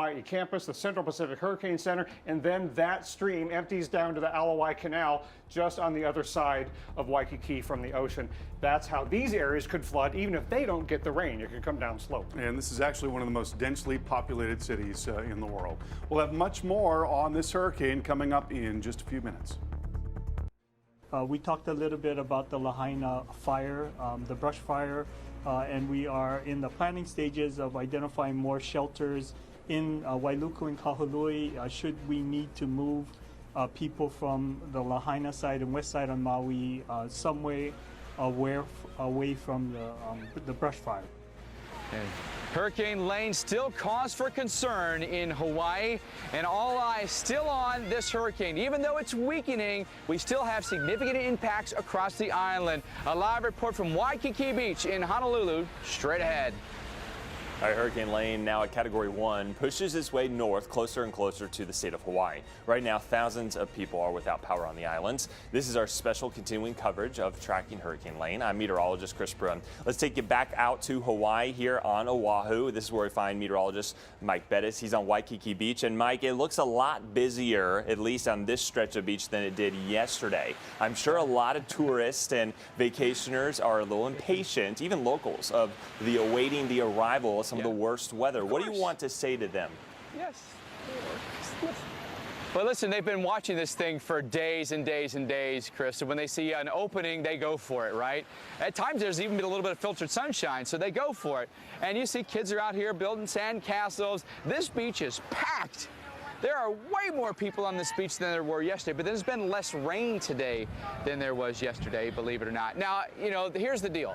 Public parks and beaches are technically closed, right? So it's swim at your own risk at this point. There are going to be no lifeguards, but there is an advantage to where this particular beach is, okay? We're in the north side of Waikiki Beach, and we've showed you this before. We've got this break wall out here, and so that really breaks up any significant waves that would come into this particular part of the beach, and so the water's really calm. You're not going to have rip currents here. You're not going to have big shore breaks, and so it's a lot safer to be here. Now, I can't say that for all of Waikiki Beach because you get down farther south on Waikiki, significant breakers there, and it's a lot more churned up in that regard as well. Now we're about at high tide, right? High tide might have just passed us, and you notice here how all the towels and all the chairs have been pushed back away from the water. You know, people don't want to get wet. They don't want their towels getting wet or anything like that, but it'll be getting closer to dinner time here shortly, and the beach will start to clear out. But as far as the weather goes, it's been a fairly decent day. Yes, it's been a little breezy today. Winds have been gusting in Honolulu Airport, just a stone's throw from here, over 30 miles an hour today, so it has been breezier today than it was yesterday, but I wouldn't call the winds extreme by any stretch of the imagination. And the thing about the rain, you know, earlier today we looked at the radar. We had huge rain shields not that far from the south shore of Oahu, and they were taking dead aim at Honolulu. And next thing you know, they just start to break apart. We actually got more rain coming in from the east side than we did from the south side, and it's continued to break apart as that rain has pushed its way farther north. It just seems like there's almost a force field, if you will, just offshore that's breaking all that rain up. That's a good thing because maybe we're going to bring our rainfall totals down a little bit as well, but overall rain and flooding is likely going to be the biggest impact for us here in Honolulu. So don't take your eye off the ball, folks. Don't say, okay, it's weakening. It may at some point go down to a tropical storm here through the night tonight. Those are all good things, but it doesn't mean that the rain is just going to instantly go away either. The winds may be coming down, but the rain is not going to completely disappear, all right? So anticipate opportunities for flooding here over the course of the next 2 days. Again, Chris, amazing to see how many people are out here on the beach, but as you know, listen, you come all this way to the middle of the Pacific Ocean, you got to take advantage of these moments when you have them, knowing what's lurking just offshore. Yeah, playing it safe, but also enjoying it while you are playing it safe. I like it. All right, let's head over to our hurricane specialist, Dr. Rick Knabb. And again, as Mike was alluding to, we've been watching these bands continuing to get closer to the Big Island. It just seemed to fizzle out, dry out. Why is that? Well, you have a complex situation that has two major things that are changing quickly. One is a weakening storm that is causing rain bands to form even over water in odd places coming and going. And then when something interacts with the terrain, then you get a blow up of the rainfall, even if it didn't look like a whole lot was coming from off the ocean. So it's chaotic, but because of the terrain of the islands, any significant push of moisture onto one of the islands and the terrain, the orographic lifting, can focus the rainfall and cause flash flooding, and it comes down slope. So this is why the Hawaiian Islands are so very vulnerable to flash flooding, even when there's not a named storm or hurricane nearby like we have right now. So it's a Cat 1 hanging out just offshore, and the new forecast, which will get updated again within about an hour when the 11 p.m. Eastern, 5 p.m. Hawaiian time advisory comes out. This is the track issued 2 hours ago, and it shows that turn to the left because of the high confidence that this weaker, shallower system is going to be steered to the west by the high that's to the north. And it's a weaker system going by Oahu and Kauai over the weekend. However, the rainfall problem has not gone away by any stretch. In fact, we've had more flash flood warnings since the weakening today than we've had yesterday because the system is close by. So this is the deterioration of the cloud pattern. East winds here, upper level winds from the southwest, that's the wind shear that has torn this apart, and now it doesn't look anything like it did when it was a major hurricane. However, the flip side is this is where the center of circulation is, out here somewhere at low levels, and you're seeing renewed thunderstorm activity on the northeast side of that. You're seeing onshore flow onto all the Big Island, which is causing heavy rains there.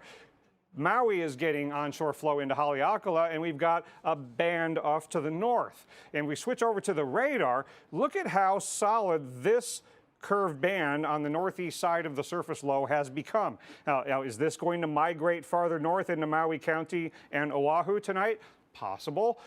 Is there going to be new banding forming somewhere in here? That's also possible. And look how much we're starting to get on the Kona side, the leeward side of the Big Island. That could get a flash flood warning here before too long. But we've got the Hilo side that's still got the flash flood warning until 6:30 local time. Maui County on the east side of Maui, the Haleakala slopes, flash flood warning for the next few hours. And then the concern will be, does Oahu start to get in the mix and Kauai later on? The European model that we've been showing, Chris, here, this is one of the models handle on this weak system going west, but it's also making a clear statement that rainfall could affect all the islands through Sunday.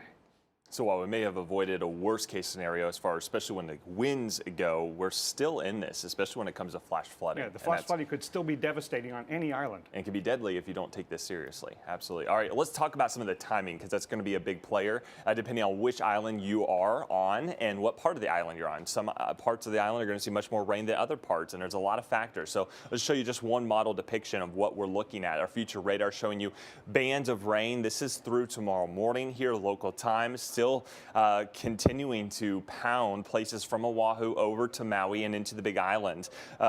Kauai seeing just the beginnings of those showers. We saw some rain today. We'll see much more, especially as we go into Saturday. Notice here the model's continuing to linger the tropical moisture, especially since lane, or what will be left of whatever lane is just kind of meandering very slowly as it drifts off towards the west, but it's going to have an elongated tail, and it's going to keep most of the islands in the thick of the rainfall for days to come potentially, and that's the big concern. So timing it out, we're still going to deal with heavy rainfall here, and look at the latest updates. We could still see upwards of 8 to 12 inches in places like Hilo that have already seen over 20 inches in the last 3 days. So flash flooding is going to be a big issue. Wind's not as big of a concern here, especially on the Big Island and near Hilo. Kona still can see those gusty breezes up to 35, maybe 40 miles per hour. Honolulu, though, much stronger winds, especially higher up in elevation, 8 to 12 inches, and similar story, 12 to 18 inches here in Lahui on Kauai. All right, well, Lane has hammered parts of the Big Island with rain. You can see this here. Look at the flooding, the expanse of this here around Hilo. This is Hilo, Hawaii, on the Big Island. Water covering parts of the sports complex where you would normally see grass, part of soccer fields. Water also covering parts of the roads there.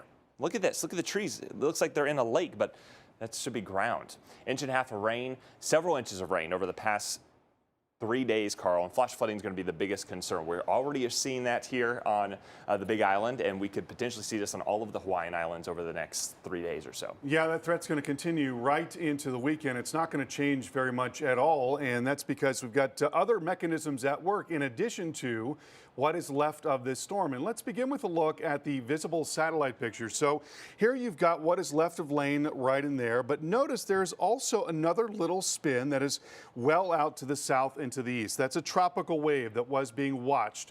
At one time, it was an invest area. And so here's a depiction of those features. You're looking at the low-level winds, and you see the low-level spin there associated with Lane. You're also looking at the moisture in the atmosphere, and where you see that deep red color, that's where there's a lot of deep tropical moisture in place. And then you also see this little area of low pressure right in there, that elongated area of low pressure right there, and a packet of deeper tropical moisture associated with that as well. So we'll take this through the weekend, and you've still got all that moisture in place over the Hawaiian Islands, but you're getting a fresh infusion of tropical moisture from that tropical wave that is coming in, so that it's only going to add to the potential for rainfall right through the weekend. And it's not just that, there's also local topography at work. Looking at a model forecast here, we're looking at the low-level spin in the atmosphere. You see a lot of that, obviously, right around the center of circulation there. But also notice this strip, which extends off the Hawaiian Islands right there. So you've got an enhanced trade wind flow, very strong easterly winds coming into the islands right there and right there. And then you've got a barrier in the Big Island, which means that the wind is very light just behind the Big Island. So you've got an interface there of stronger winds and winds that are not very strong at all. And that interface creates a spin, which shows up right in there. And you can watch that as it sort of peels off the Big Island and is enhanced by the remaining islands as it moves off to the north and to the west. So that area of spin creates lift in the atmosphere that helps to produce rain with all that moisture that's already in place, which is precisely why you see this very persistent sort of elongated area of rain that continues right through the weekend and really does not move very much at all. So the upshot is that we've got a lot more rain on the way for the islands. Chris, we're talking about 5 to 8 inches additionally on top of the areas that have been hit so hard already. So this flash flood threat is not going away anytime soon. So it's Friday. We could be still dealing with rain all the way through your weekend, even into parts of Monday. That's right. All right. Thanks so much, Carl. Well, the island of Maui has not only had to deal with the wind and rain from Hurricane Lane, but also brush fires. Join us now is the Maui County Manager, Keith Reagan. And Keith, thank you so much for taking the time to talk to us. How have you all handled this situation? It's been very interesting because we obviously were preparing for Hurricane Lane's arrival, and then we were thrown this curveball with these fires that happened last night, kind of in the middle of the night, and I had to stand up our fire department to go out there and fight these fires, while also trying to prepare for the arrival of Hurricane Lane. But so far it's been very good. We had 3 fires in all total. 2 of the fires have been 100% contained. One of them, which burned about 1,500 acres, is currently about 40% contained. So still active, but fire department is continuing to work that with their federal partners and state partners as well. And hopefully we're going to get that contained here in short order. What are your biggest concerns going forward? Have there been any structures burned? Yeah, there have been. We've identified at least 7 homes that were impacted by this fire. Some more than others, but at this point we've identified 7 homes. We have gone out to various areas where it's a little less, a little more difficult to get into, where there are some homes, to make sure that individuals out there were okay. But at this point, it's looking at 7 structures. Do we happen to know what was the cause of the fire? We don't. At this point, the fire department has just been focused on trying to knock this fire down as quickly as possible, given the wind conditions. Obviously, with 35 to 45 mile-an-hour winds, it can really move these fires quickly. And so their focus at this point in time has been on containment. But, yeah, we do not have a cause at this point. We don't know if it's weather-related or some other cause. Has anybody been evacuated? Have there been any hotels possibly evacuated either? Yeah, no hotels evacuated at this point. We did initially, at the start of this fire, evacuate about 100 homes that were in this area and move those individuals into a shelter. We eventually had to move that shelter as the fire actually approached that shelter unexpectedly and set up an additional evacuation shelter for those individuals. But no hotels were threatened by this fire. All right, good to hear. And switching gears a little bit, we have heard reports that there were landslides on parts of Maui. Can you tell us where and if that's true? Yeah, I did a quick road closure check before coming on your show, and it looks like most of the roads are open except for the back side, the east side of the island. They may have some impacts from streams that are flowing extremely heavily at this point in time. We are getting a lot of rain in East Maui, and so that is impacting some of the roads out there. But the major thoroughfares out to the west side of the island are open at this point. We did have to shut them down for a short period of time with the fire, as it was kind of in the same proximity as the major thoroughfare into West Maui. But at this point, most of the major roads are open. We are concerned, though, obviously, with the additional rainfall that's expected, the 8 to 12 inches, that we may have an issue as it relates to landslides.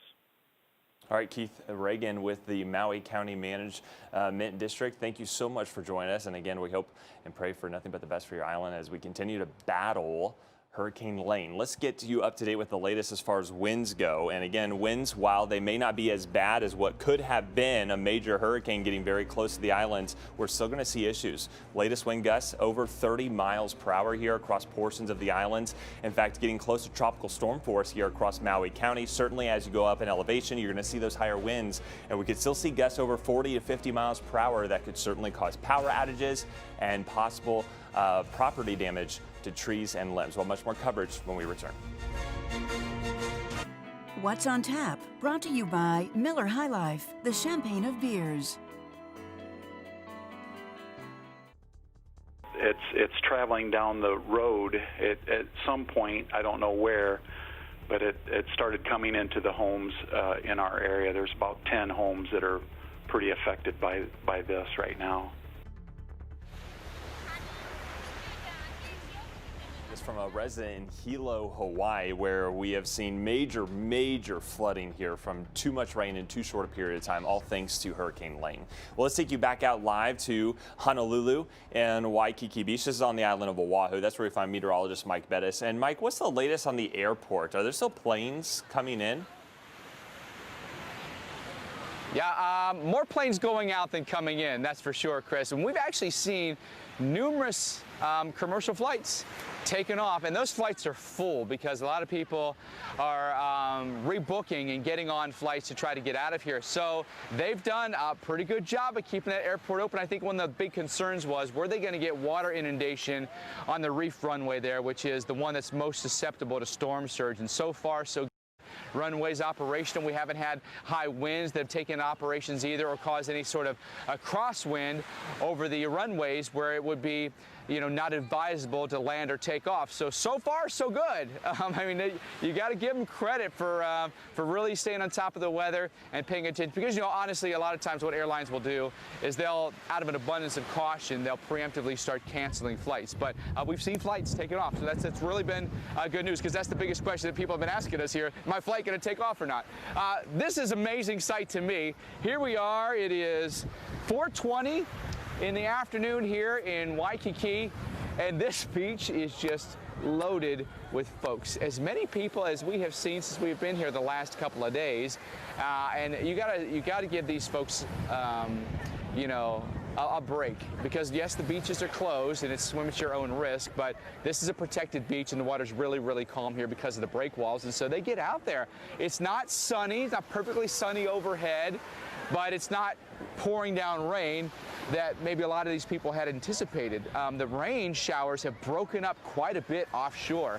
And I was really worried earlier today that we would just get absolutely clobbered, because there was just a huge amount of rain sitting south of Honolulu, and it just kind of all dissipated. You can see overhead, we're still getting a pretty strong easterly wind. With the clouds, you can see them streaming overhead. A south wind would bring the clouds more from right to left across your screen instead of straight over top of your head at this point. Eventually, the winds will probably turn more southerly here, and that may actually increase our chances for some more rain. But winds forecast is coming down pretty significantly, Chris, because Lane is weakening pretty significantly. So we have had some sporadic power outages across Oahu, about 2,400 customers without power. But I think the big fear that we have potentially, island-wide outages, I think those fears are significantly less than they once were now. And that's some good news. Thanks so much, Mike. We'll check back in with you here shortly. Let's go to our hurricane expert, Dr. Rick Knabb, and storm specialist Carl Parker on why we've seen rapid weakening here with Hurricane Lane. It is amazing to think that we were looking at a Category 5 hurricane a couple of days ago, and then when you bring in an upper low and you've got a difference in the wind speeds at different levels and directions at different levels of the atmosphere, the change in wind speed now about 40 to 50 miles per hour, that is enough to kill it off, essentially. Yeah, hurricanes so powerful yet so fragile sometimes, and this jet stream dip out west of the Hawaiian Islands has been responsible for steering it toward the islands, but then also shearing it as it approached. So it's like it's doing both let's scare everybody and then let's let everybody calm down a little bit all at the same time. And it's been a very difficult forecast, complex atmospheric setup. And the 48-hour loop shows 2 spins, the hurricane and the upper level low with the southwesterly winds out ahead of that. And look at how the inner core has been disrupted tremendously in a relatively short amount of time, especially today. And when there's a big upper low near like that, it can actually enhance the lift in the atmosphere, so it can help for a time until it gets right over the circulation, and then it starts to actually weaken the circulation. Yeah, it was enhancing the outflow to the north for quite a while, but the problem also is, Carl, look at the low-level clouds up here. South of the high that's at low to mid levels to the north of the islands that produce the trade wind pattern, that is what has been trying to push the low-level part of the storm to the west, and these upper-level winds trying to push it to the north and northeast, and it can't do both, so it's a matter of if it's tall and strong, it'll go north. If it's shallower and weaker, it's going to go west, and you've seen the model tracks going, okay, I'll north for a while, then when I weaken, I go to the west. But certainly, on the visible imagery today, this is the whole day of visible imagery. We had thunderstorm activity near the center earlier today, but it has really collapsed. But look at this, Carl. We were just looking at this right before we came on the air again here. The development of new thunderstorm activity on the north side of what appears to be the low-level center that's still, it's still not completely going west. It's still getting dragged north a little bit. I mean, you've still got convergence there, and you've still got a terrific amount of moisture, so these things can manage to bounce back some, and we know that that moisture is going to be in place right through the weekend. So even if this thing is sort of pulled apart in a weakened state, it's not as if though the threats just end. It's not like that at all. The wind threat comes down, but the flood threat remains and is very solid right through the weekend. Yeah, it's not going to re-intensify in terms of its overall strength, but the rain bands could redevelop in just about any place, especially north and east of the center. So that's why, can you imagine if this band does get far enough north to get over Maui County and Oahu? Then we got serious flash flood problems, not just on the Big Island and East Maui anymore. Absolutely. We're going to be talking more about that extended forecast and what's coming up this weekend on the other side of the break. Stay tuned.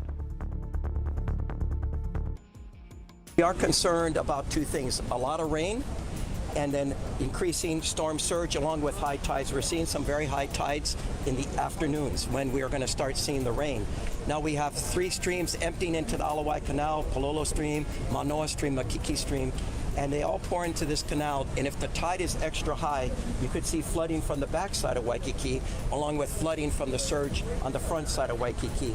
And at that point, we'd be asking folks in Waikiki to evacuate to the 2nd floor of buildings. They'll be safe there. All right, Hurricane Lane now a Category 1 as it turns closer and closer to the state. Thanks for staying with us on our live coverage of Tracking Lane. I'm meteorologist Chris Burr, and let's get you back out to Hawaii. This is where we find meteorologist Mike Bettis. He's on the island of Oahu in Honolulu on Waikiki Beach, where it looks a lot busier today. How much rain have you seen, Mike? And explain the conditions of really how the day has played out. Yeah, very little, Chris. Hardly any rain at all today. It's been at just brief moments. It'll rain for maybe a minute or 2. Light stuff, and that's it. For the most part, it has been just cloudy overhead, and that's it, right? Most of the showers have stayed more interior. Up before they've even gotten to the south shore of Oahu.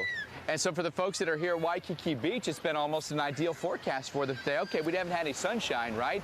But we've had opportunities to be out here at the beach and enjoy and not get rained on. Winds at times a little breezy, been gusting over 30 miles an hour here in Honolulu, but not extreme. We've seen, listen, we've seen a few, pool rings that have, or inner tubes that have blown down the beach, but for the most part, it's been very, very tranquil, and the beach is protected here by a break wall, so that's been very good. Now we're past high tide at this point, okay? So you take a look at where, the high water came to.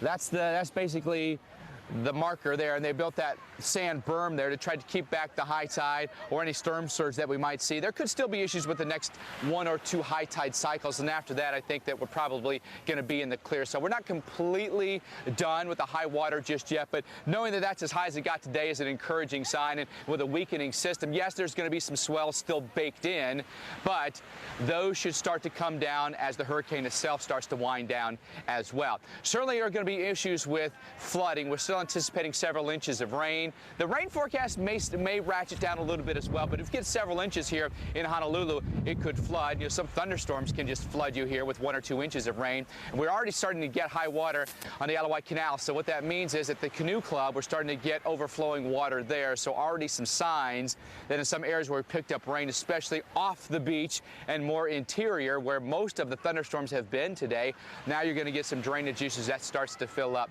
So just keep that in mind. We're not out of the woods with the flooding just yet, even though we're probably not going to see extreme winds with this. So power outage is not as big a concern. About 2,400 customers without power here in Oahu, and probably likely not going to see extreme tree damage or anything like that, or structural damage as a result of the winds coming down quite a bit as well. So all those things are good things when it comes to Hurricane Lane. I'm just so pleased to report, but shocked at the same time, Dr. Knapp, that this thing in essence was plowing right at us, right?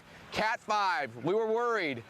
Kind of put on the brakes a little bit, has weakened, and now looks like it's going to make a pretty abrupt turn here. But already knowing, Dr. Knapp, that parts of Alawai Canal are starting to overflow, that's not a good sign. Yeah, Mike, and I wanted to ask you, from what you've heard there, is it because of the rainfall over the Ko'olau Mountains and the water's coming downstream and it's coming from freshwater source, or is there any push from the ocean up the canal where it opens to the ocean? Well, it could actually be a combination of both, because we've just gone past high tide, right? So that could be a factor. But most of the rain that we've seen today has all been interior and off the mountains here, right? If you looked at the radar today, everything that came in from an east wind was a pop-up a thunderstorm, a pop-up another one. And when they got to Waikiki, there was nothing. Right? So I think it could be a combination of both, because we noticed on the radar, boom, a storm would pop up, boom, another one would pop up, probably drop out some heavy rain. So there could be some drainage from that. But again, coming off of a high tide cycle, there might be that might be a factor as well. Okay, well, that's what we've been talking about, and we've been showing you on Google Earth how that's all set up. Waikiki and the mountains not all that far apart, and you can get both saltwater and freshwater issues. Now, I want to show you on the radar how the rainfall has the potential to significantly pick up in Maui County and Oahu. Look at this long loop here, and how even though we lose the inner core of what was the very strong major hurricane, now more recently we're getting this band forming on the north and east sides of what is the low-level center out here south of Hawaii. So if this band is making some northern headway. So if you imagine this getting set up over Maui County and Honolulu, we could have some serious flooding issues. And while we're on this topic, we've got to remind everybody how to stay safe during floods that could happen in the next few days on Oahu. Most flood fatalities occur in vehicles. Turn around, don't drown. Don't drive onto water-covered roads or around barricades on closed roads. Many places have had their roads closed by emergency managers. Don't walk or swim through floodwaters. There could be all kinds of debris in there. And evacuate threatened areas as instructed by local officials, and go to a shelter if you don't feel safe in a flood-prone area. We will be back on all of the effects that Hurricane Lane still could produce. Stay with us here on the Weather Channel. Gathering groundbreaking data on hurricanes with mobile Doppler radar, and guess what? They found tornadoes embedded inside of these monster storms. And now she joins us from Colorado to tell us about what she went through. So good morning, Karen, again. And you went right through the worst part of Harvey. How fast were the winds, and what was that like? So we measured winds at our location of about 145 miles per hour at 8 meters height. And that was our maximum gust, so I should emphasize that. The sustained winds were more about 105, 110 miles per hour. But it was definitely the strongest winds that we've been in a hurricane with our trucks. So it was interesting. Hurricanes always are. Was there a sense that like your safety was at risk here? I mean, was the truck like bobbling around? I mean, 100 plus mile per hour wind with a gust to almost 150. We've done 13 hurricanes now, and we've been successful getting the eye wall of all of these. Hurricanes are normally disintegrating at landfall, and Harvey was strengthening. There's only one other hurricane we've been in that was actually strengthening at landfall. So, you're expecting it, not to keep increasing in the wind. So in a hurricane, you're just sort of stuck and you're taking what you get. So you hope you positioned yourself well, and you hope you chose wisely, which we spend a lot of time choosing our location with a lot of that thoughts in mind.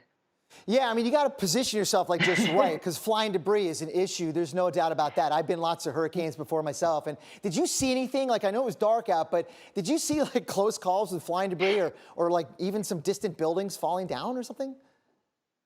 Yeah, so at our location, really we think about two things. So we're really thinking about storm surge. Actually, that's a really big concern for us. And then, yes, you're right, flying debris becomes a big concern, but we're usually looking for very big open areas because we want to get good Doppler data. And in this case, we're at an airport, which is usually a pretty good location because it's, an airport runway. But some of the airport buildings did start coming apart. Some of the weaker buildings, the hangars, kind of those things built as sheet metal. So yeah, we started seeing some clunks on our truck. And then the next morning, the airport, some of these buildings were destroyed.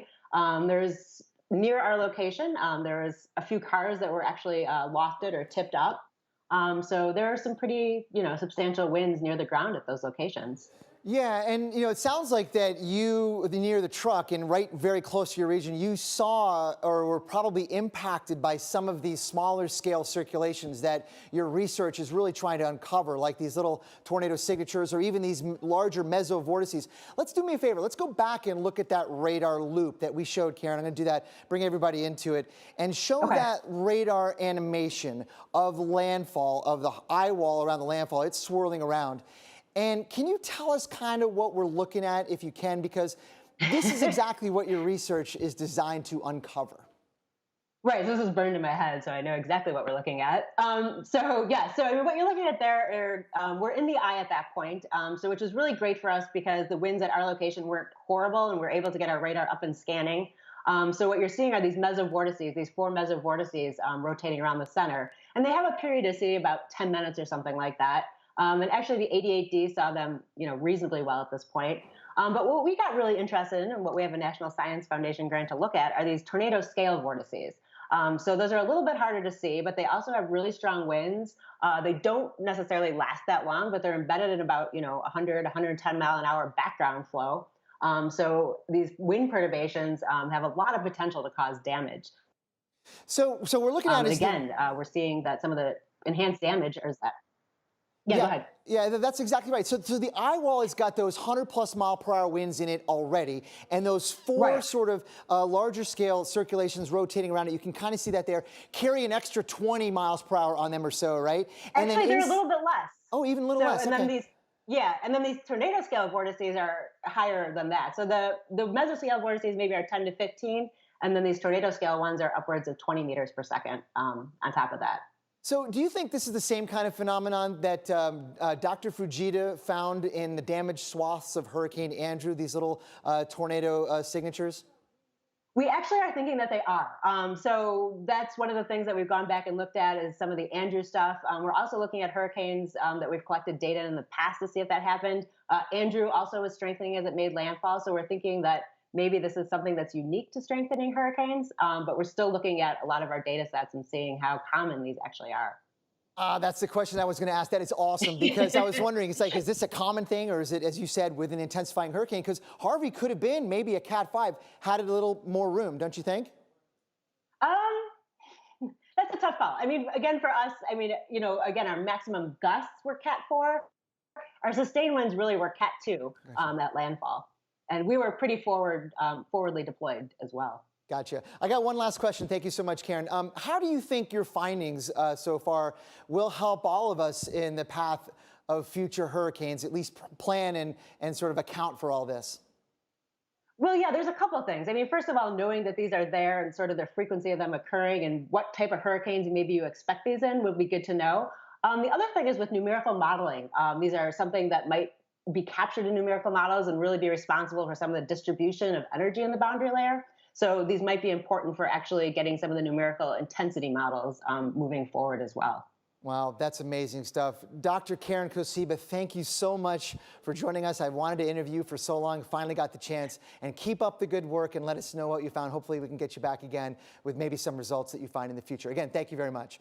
I'm going to send it over now to Kelly and Reynolds Wolf, who are still talking about tropical activity for us right now. Yeah, Kelly. I know. And a lot of people may be wondering, could tropical activity ruin your Labor Day plans? We're going to look at the possibility developed in the Atlantic. Yeah, hard to believe Labor Day weekend is coming up next week. And could tropical activity be really picking up across other areas of the basin? And hope, despite a tropical storm, a Little League team from Hawaii is fighting to bring a trophy back to a state by Lane. Going.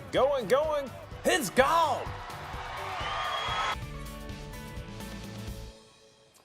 And good morning, guys. We are at Waikiki this morning in Oahu. Of course, not much happening here in terms of the wind and certainly not the rain that we've seen on the Big Island.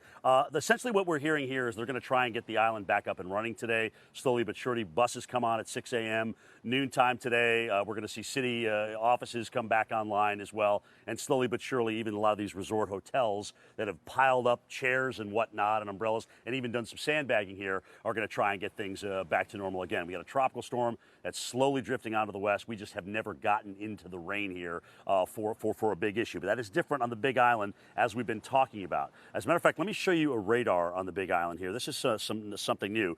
We've seen the flash flood warning on the west side, which was issued for all of Hawaii County earlier this morning, canceled. Now it remains, though, on the east side. Okay, we still got all sorts of water coming off those mountains, but there's been a little bit of a shift in the heavy rain.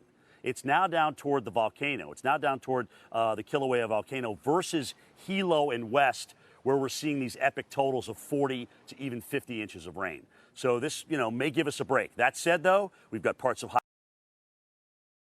Highway 19 washed out. Ongoing water rescues from what I'm hearing in through here. Some homes have certainly flooded in this area. Again, a lot of this area very, very hard to get to, certainly, especially with the kind of water that's come on down here. And it's going to take a while to flush out 50 inches of water from the mountains. All right, how much longer is this rain going to last, and how much longer are we going to see the impacts from that? Let's go back to the studio. Dr. Greg Postel, Kelly Cass, take it away. We're very thankful that it's no longer a major hurricane, Jim. Of course, we're still seeing the impacts in Hawaii. We're going to continue to cover that, obviously. But I think a lot of folks are wondering what's going on with the Atlantic, especially with Labor Day weekend coming up. Looking good. I mean, if you have vacation plans in the Caribbean or in the Bahamas or areas nearby, I think go with them, because in the next 5 days, I don't think tropical development is likely at all. And that's actually not often what you see this time of year as we enter the most sort of active part of the year. We're ramping up this time of the year in terms of activity, but August, have we even seen any hurricanes yet in the Atlantic? You ask a really good question. How did you know to ask that question? I don't know. Look at that. Psychic.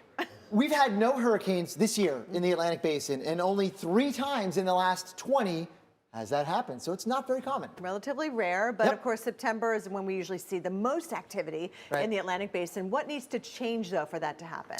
Well, things are changing, actually. I don't know if you remember about a month or 2 ago, you do, Kelly, but lots of folks at home don't remember that this part of the tropical Atlantic had cooler than average water temperatures by a couple degrees.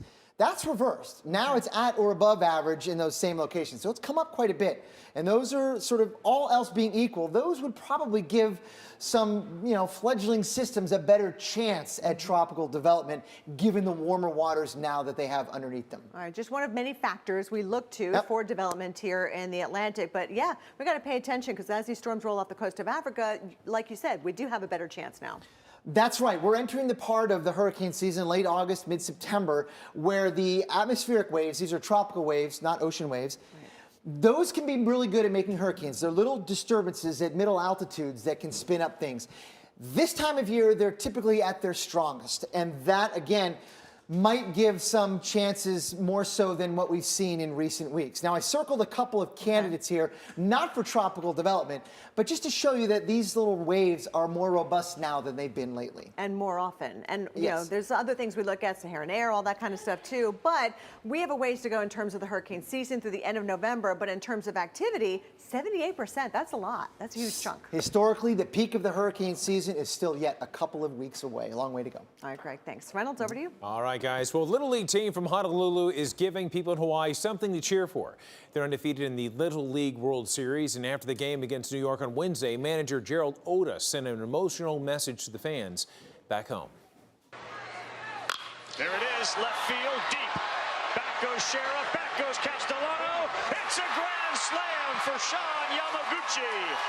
We're definitely sending our prayers to all of Hawaii, letting them know that, you know, even though we're 4,000 miles away, we're definitely still connected, and we can't thank them enough. You know, it feels like they have such a big storm coming, and yet they're supporting us. So it really means a lot.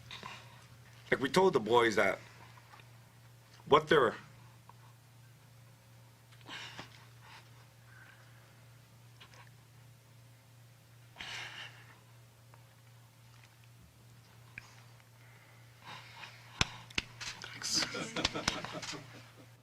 Thanks, sir. what they're going through. Sorry, guys. What they're going through is very difficult. We've been there. All of us have been there when storms have come, and it can be chaotic. It's a lot of stress. But we told the kids that this is our opportunity to really give back. For them to watch us, we can give them hope. They can take their mind off, and that's what we hope we did. And Hawaii faced a team from Peachtree City, Georgia this afternoon in South Williamsport, Pennsylvania. The U.S. Championship game is at 3:30 with the winner facing the winner of the Asia Pacific versus Japan game. And the forecast for Williamsport, Pennsylvania, looking good. This is another area where we've been hit by flooding, right? The past few weeks, but we're thankful to say the weather does look fantastic for the U.S. Championship game. Temperatures in the 70s. That's right. And, team coverage of Hurricane Lane continues throughout the day here on the Weather Channel. Storm tracker Jim Cantore, meteorologist Mike Bess will have live reports from Hawaii. All right, stay with us. Weekend Recharge coming up next. Mark Elliott, Maria LaRosa, Dr. Navarro, all coming into studio, so we're going to get out of here.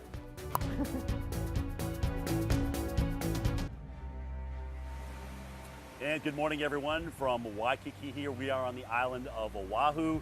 2 islands to my right, the Big Island. That has certainly been the calling card of Lane, which is now, by the way, a tropical storm. But that does not mean we are out of the woods. Still some very, very heavy rain. Some of that rain has shifted, but we will give you some of these amazing totals and take a look at some of these amazing waves that Lane has produced. Coming up.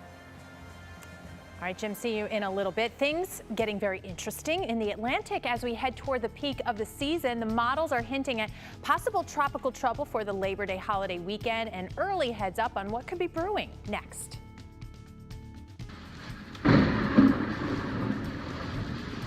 Are you ready to rumble?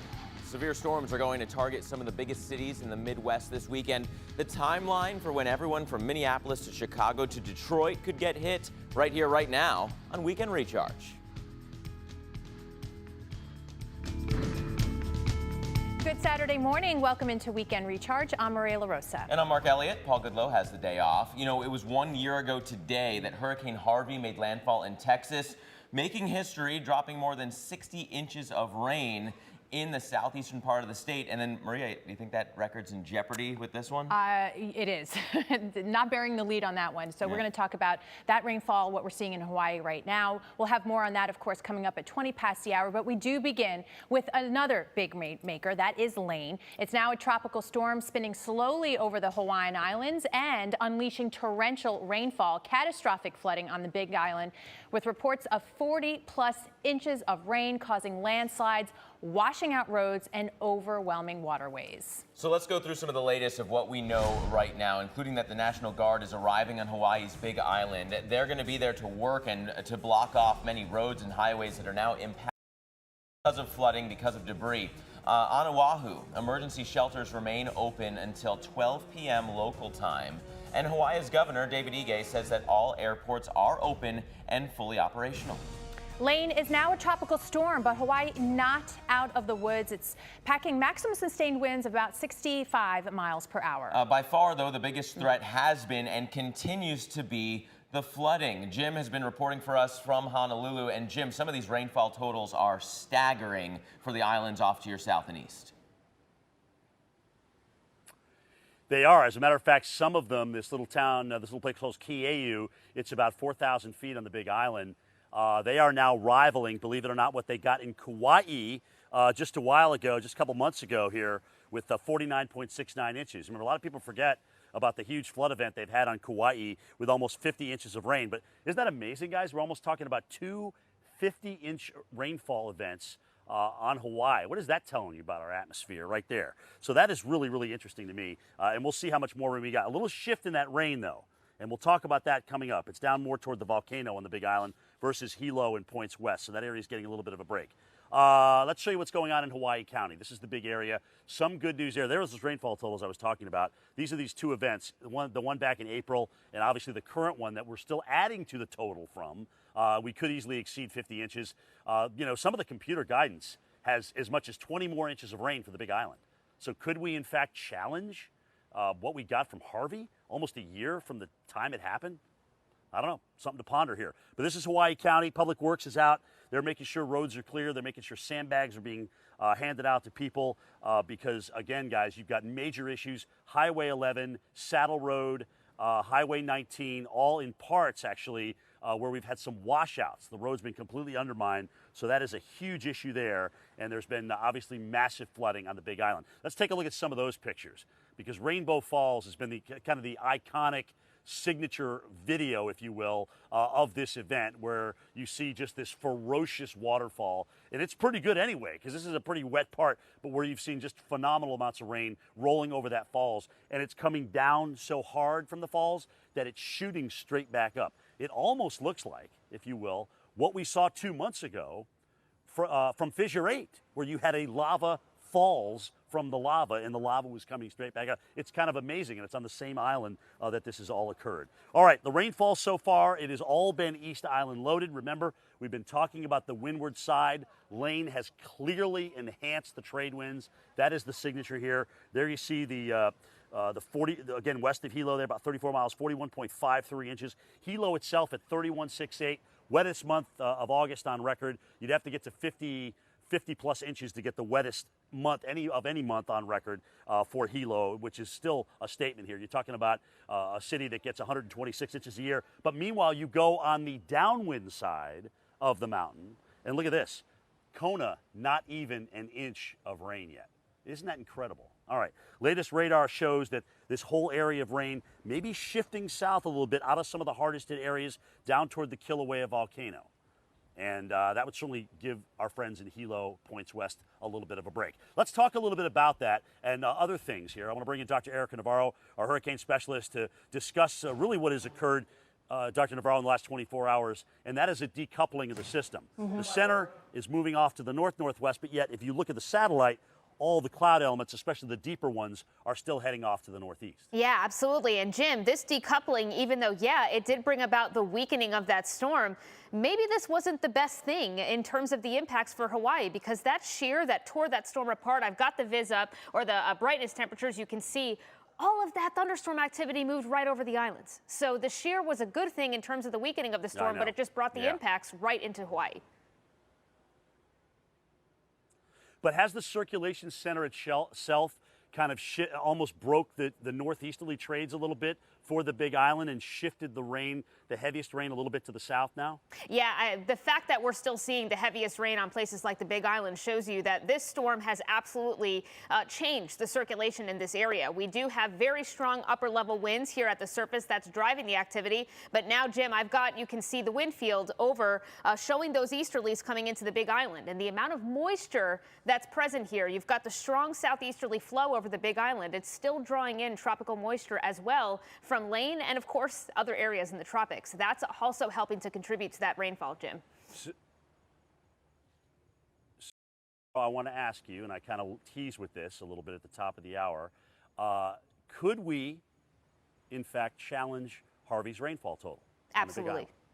Jim, we will absolutely be rivaling some of the top U.S. tropical cyclone rainfall records. And mind you, Harvey was set only a year ago. We're well on our way to getting into that top 5 list and, again, potentially rivaling those records. All right, Dr. Navarro, we appreciate that great insight there. Certainly as we continue to watch this thing work its way to the... And that's the other thing, too. You know what? It's drifting west.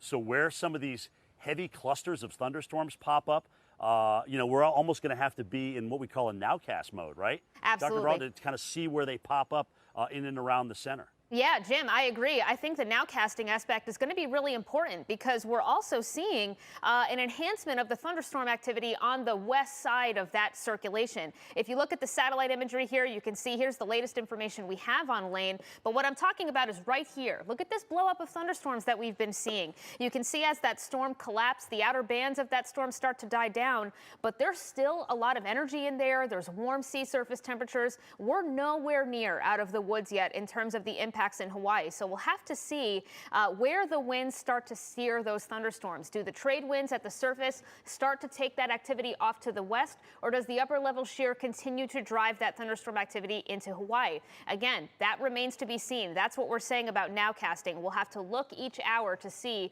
where the impacts are going and where's in line next. The good news is, though, of course, with the decoupling that Jim and I were just talking about, we saw this storm fall apart rapidly yesterday. Here's that satellite loop showing you the last 24 hours. What once was a major Category 5 started to wobble a bit, and then a very rapid collapse as those thunderstorms encountered very hostile upper level conditions. So yesterday, just about this time yesterday here, 24 hours ago, we were talking about a storm that was around 120, maybe 110 miles per hour. By today, look at how quickly that has dropped off now to tropical storm strength. A very, very rapid collapse. It takes extremely hostile conditions to take a storm that once was that strong down to tropical storm strength here in just that amount of time. But even though things have been degraded to a tropical storm, that does not mean the impacts are over. In fact, we are still talking about the potential for flash flooding and mudslides across Hawaii. This is the tricky part with communicating this, is that, yeah, even tropical storms can bring very big impacts to the islands. You can see here flash flood warnings still in effect for the Big Island. It's been nearly 48 hours. A lot of moisture still around the remnants of that center of circulation here. We'll continue to see that rainfall moving into places on Hawaii throughout the day. So still to come, another foot of rain for places on the Big Island here. That's where we could see some of our totals really rivaling those tropical storm records here across the U.S. In Maui, we're also still expecting another 3 to 5, maybe some pockets of 5 to 8 inches. So again, we're not out of the woods by any means. As we go up the island chain here, you can see places like Honolulu on Oahu, maybe 2 to 3 inches of rain still to go, and Kauai, as that center of circulation slowly drifts off to the west, another 3 to 5 inches still to come throughout the coming days.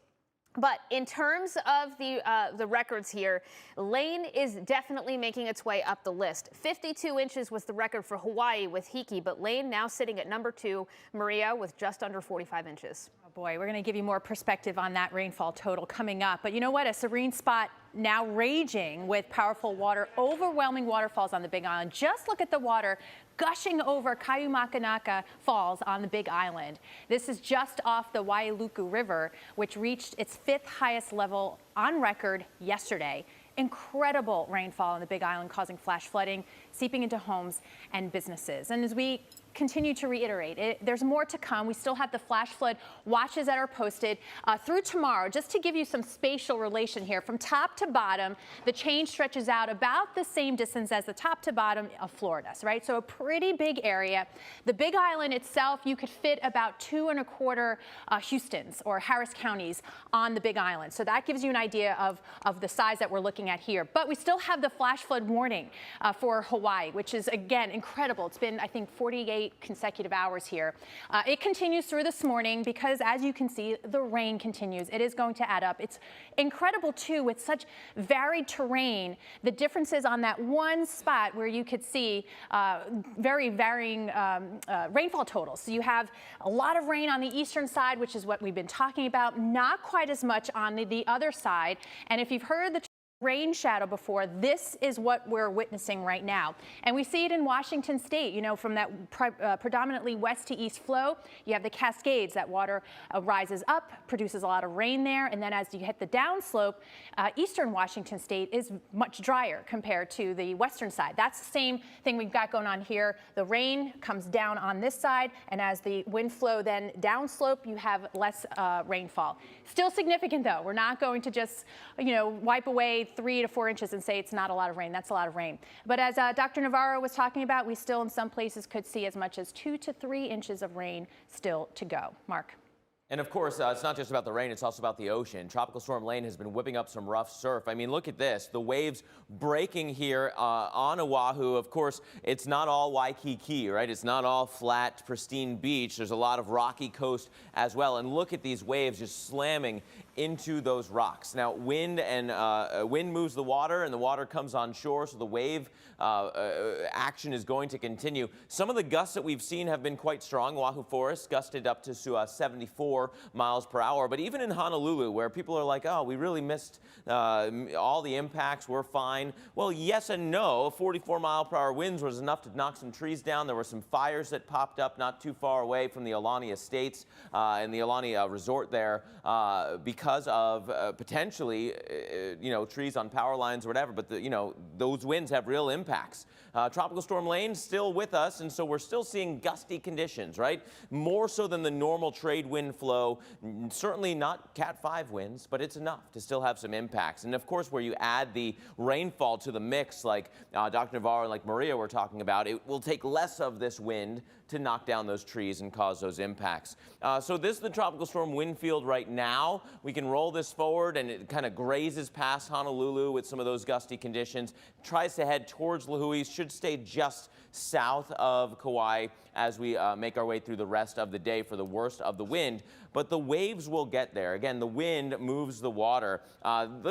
Taking a look at the current wave height around our storm, roughly 7-footers, but there's still that chance, Maria, that some of that wave action propagates towards the coastlines, southern and west-facing beaches. Look like they'll have the best chance for some big waves for the rest of the day. Over to you. We will keep an eye on that, Mark. Thank you. Let's see what's happening in the lower 48. There's a severe threat for the northern states. You're looking live at Chicago and Detroit. Scattered storms for both the regions there, especially on Sunday. And you can see it stretches from the Dakotas into the Great Lakes. We're already rocking and rolling right now with some of the big thunderstorms that perhaps you're watching right now and turned on the TV because you were awakened by all of the thunder and the lightning. You can see with the water vapor imagery a little bit of a power punch here as you watch those storms tear on through. It affected some of the air traffic at Chicago O'Hare. Right now there's a ton of lightning, but we don't have any warnings associated with right now. But you can see coming through Indianapolis, riding all the way up to Detroit, some heavy rain, some brief gusty winds as well. Watch, they're moving sort of slowly here, so concerned about some of that ponding on the roadway if you have an early trip out on the roads right now. But you stop right here and you say, okay, there's nothing going on. Well, watch as the day progresses. Concern about northern Minnesota today for the threat of damaging winds and hail, mainly after the noon hour and towards dinner time. And you can see even after midnight, some of those storms still going strong, and they could be hail producers. So that's for today, including Fargo, International Falls.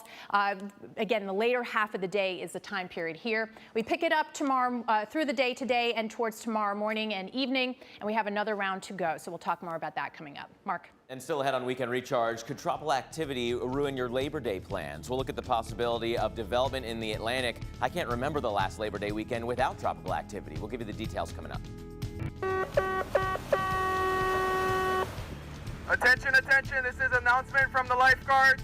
Just a heads up, due to very strong and dangerous weather conditions, the city and county of Honolulu has closed all beaches and ocean swimming areas. Please, for your safety, stay out of the water. Swimmers beware. That is the message from the lifeguards and the mayor of Honolulu, urging Hawaii residents and tourists alike to stay out of the water. Tropical Storm Lane bringing waves that could top 20 feet. And of course, that also means the threat of some rip currents. So that is a real threat. I know many of you have saved your entire lives to go to a Hawaii vacation. Try to ease up on the ocean plans for now. You'll be able to get back in there in the next couple days for sure. Let's go back to the Atlantic Ocean because we're approaching the Labor Day weekend, which always seems to bring a storm. So what could be brewing this year? You can see we've got one of those waves coming off the coast of Africa, some storms in the kind of main development region, if not a little bit further south in the traditional main development region. But notice what's on this map now. Blues, right? The anomalously cold waters of the deep tropical Atlantic, that is gone, right? Other than right along the coastline, we have come back to average, if not above average, like the rest of the basin was. Now the main development area has caught up. We're also looking at the dust that's been coming off the Saharan desert. That's easing up, so that's also in the plus column for seeing development. High pressure is still to the north, and that's kind of the conveyor belt for these tropical waves. And eventually, some of these are now starting to show signs that they might be able to come to life as they approach the U.S. There's more on this at 50 past. Maria.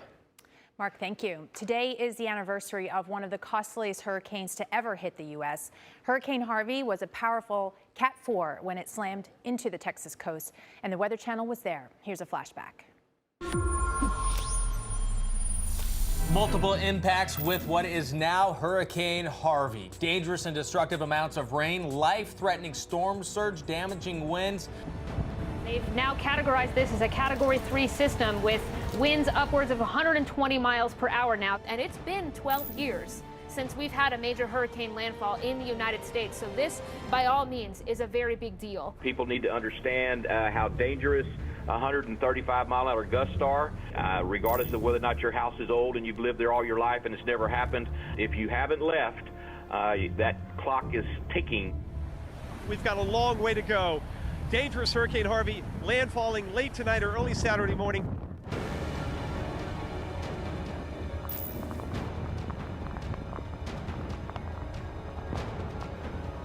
Oh my goodness, oh my goodness. We just got word it's a Category 4 hurricane. This whole front area was grass earlier. Now we've got about 2 feet of water.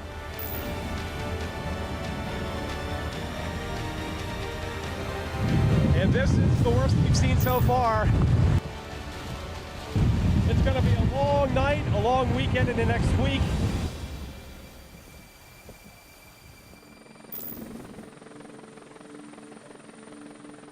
We've had a landfall, yes, here, but the brunt of the system now yet comes to those who are going to be felt by the flooding. 31 inches along I-10. That is an incredible amount of rain. It's gone. It's washed out. Over the past couple of hours, we've lost the entire roadway from left to right.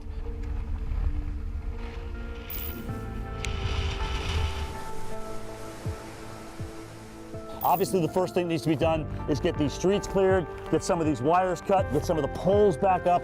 It is going to take a while. And Harvey was a remarkable storm in just about every way you can measure a storm like this. And the winds, we don't want to forget what it did to coastal Texas, Corpus Christi, and Rockport. But yes, we remember the rain.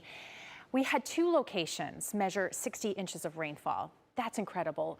18 locations had 4 feet of rain or more, and 10-foot maximum storm surge. So it was an incredible storm. This is the footprint it left with the rain, and you can see just how much territory it covered. And it rained for days as we were tracking the storm. And you can see in the shades of pink, that was that 50 to 60 inch range. So not just one single point, it was an area.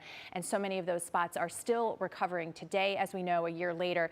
Sometimes you recover from the storm damage. There's a lot of emotional scars too, and we know that. It takes a long time to recover from a storm like that, for sure. Maria, thank you. And of course, maybe no tropical activity on our shores for today. We're going to be looking out in the not so distant future for that, but we do have plenty of stories to show you. We've been following some big storms across the Midwest, storms across the Southeast, riding on the kind of the sea breeze front, but the severe threats with these 2 different fronts dropping down into the Midwest. We also are watching just extremely warm temperatures still. I know it's still kind of summertime for those of you across the southern plains, but low to mid 90s. No real relief for the fire threat across the west either. It is going to be a smoky and warm setup across the west. Maria. Well, we are live in Hawaii on the ground. Jim Cantore joins us from Honolulu. Jim. And not too far from Honolulu this morning, Maria, we were talking about the airports that are going to be fully operational today. Again, it is the Big Island on the South Shore that is getting most of the weather. Here on Oahu, business is slowly coming back online. Weather Wellness brought to you by Cologuard. Learn more at cologuardtest.com.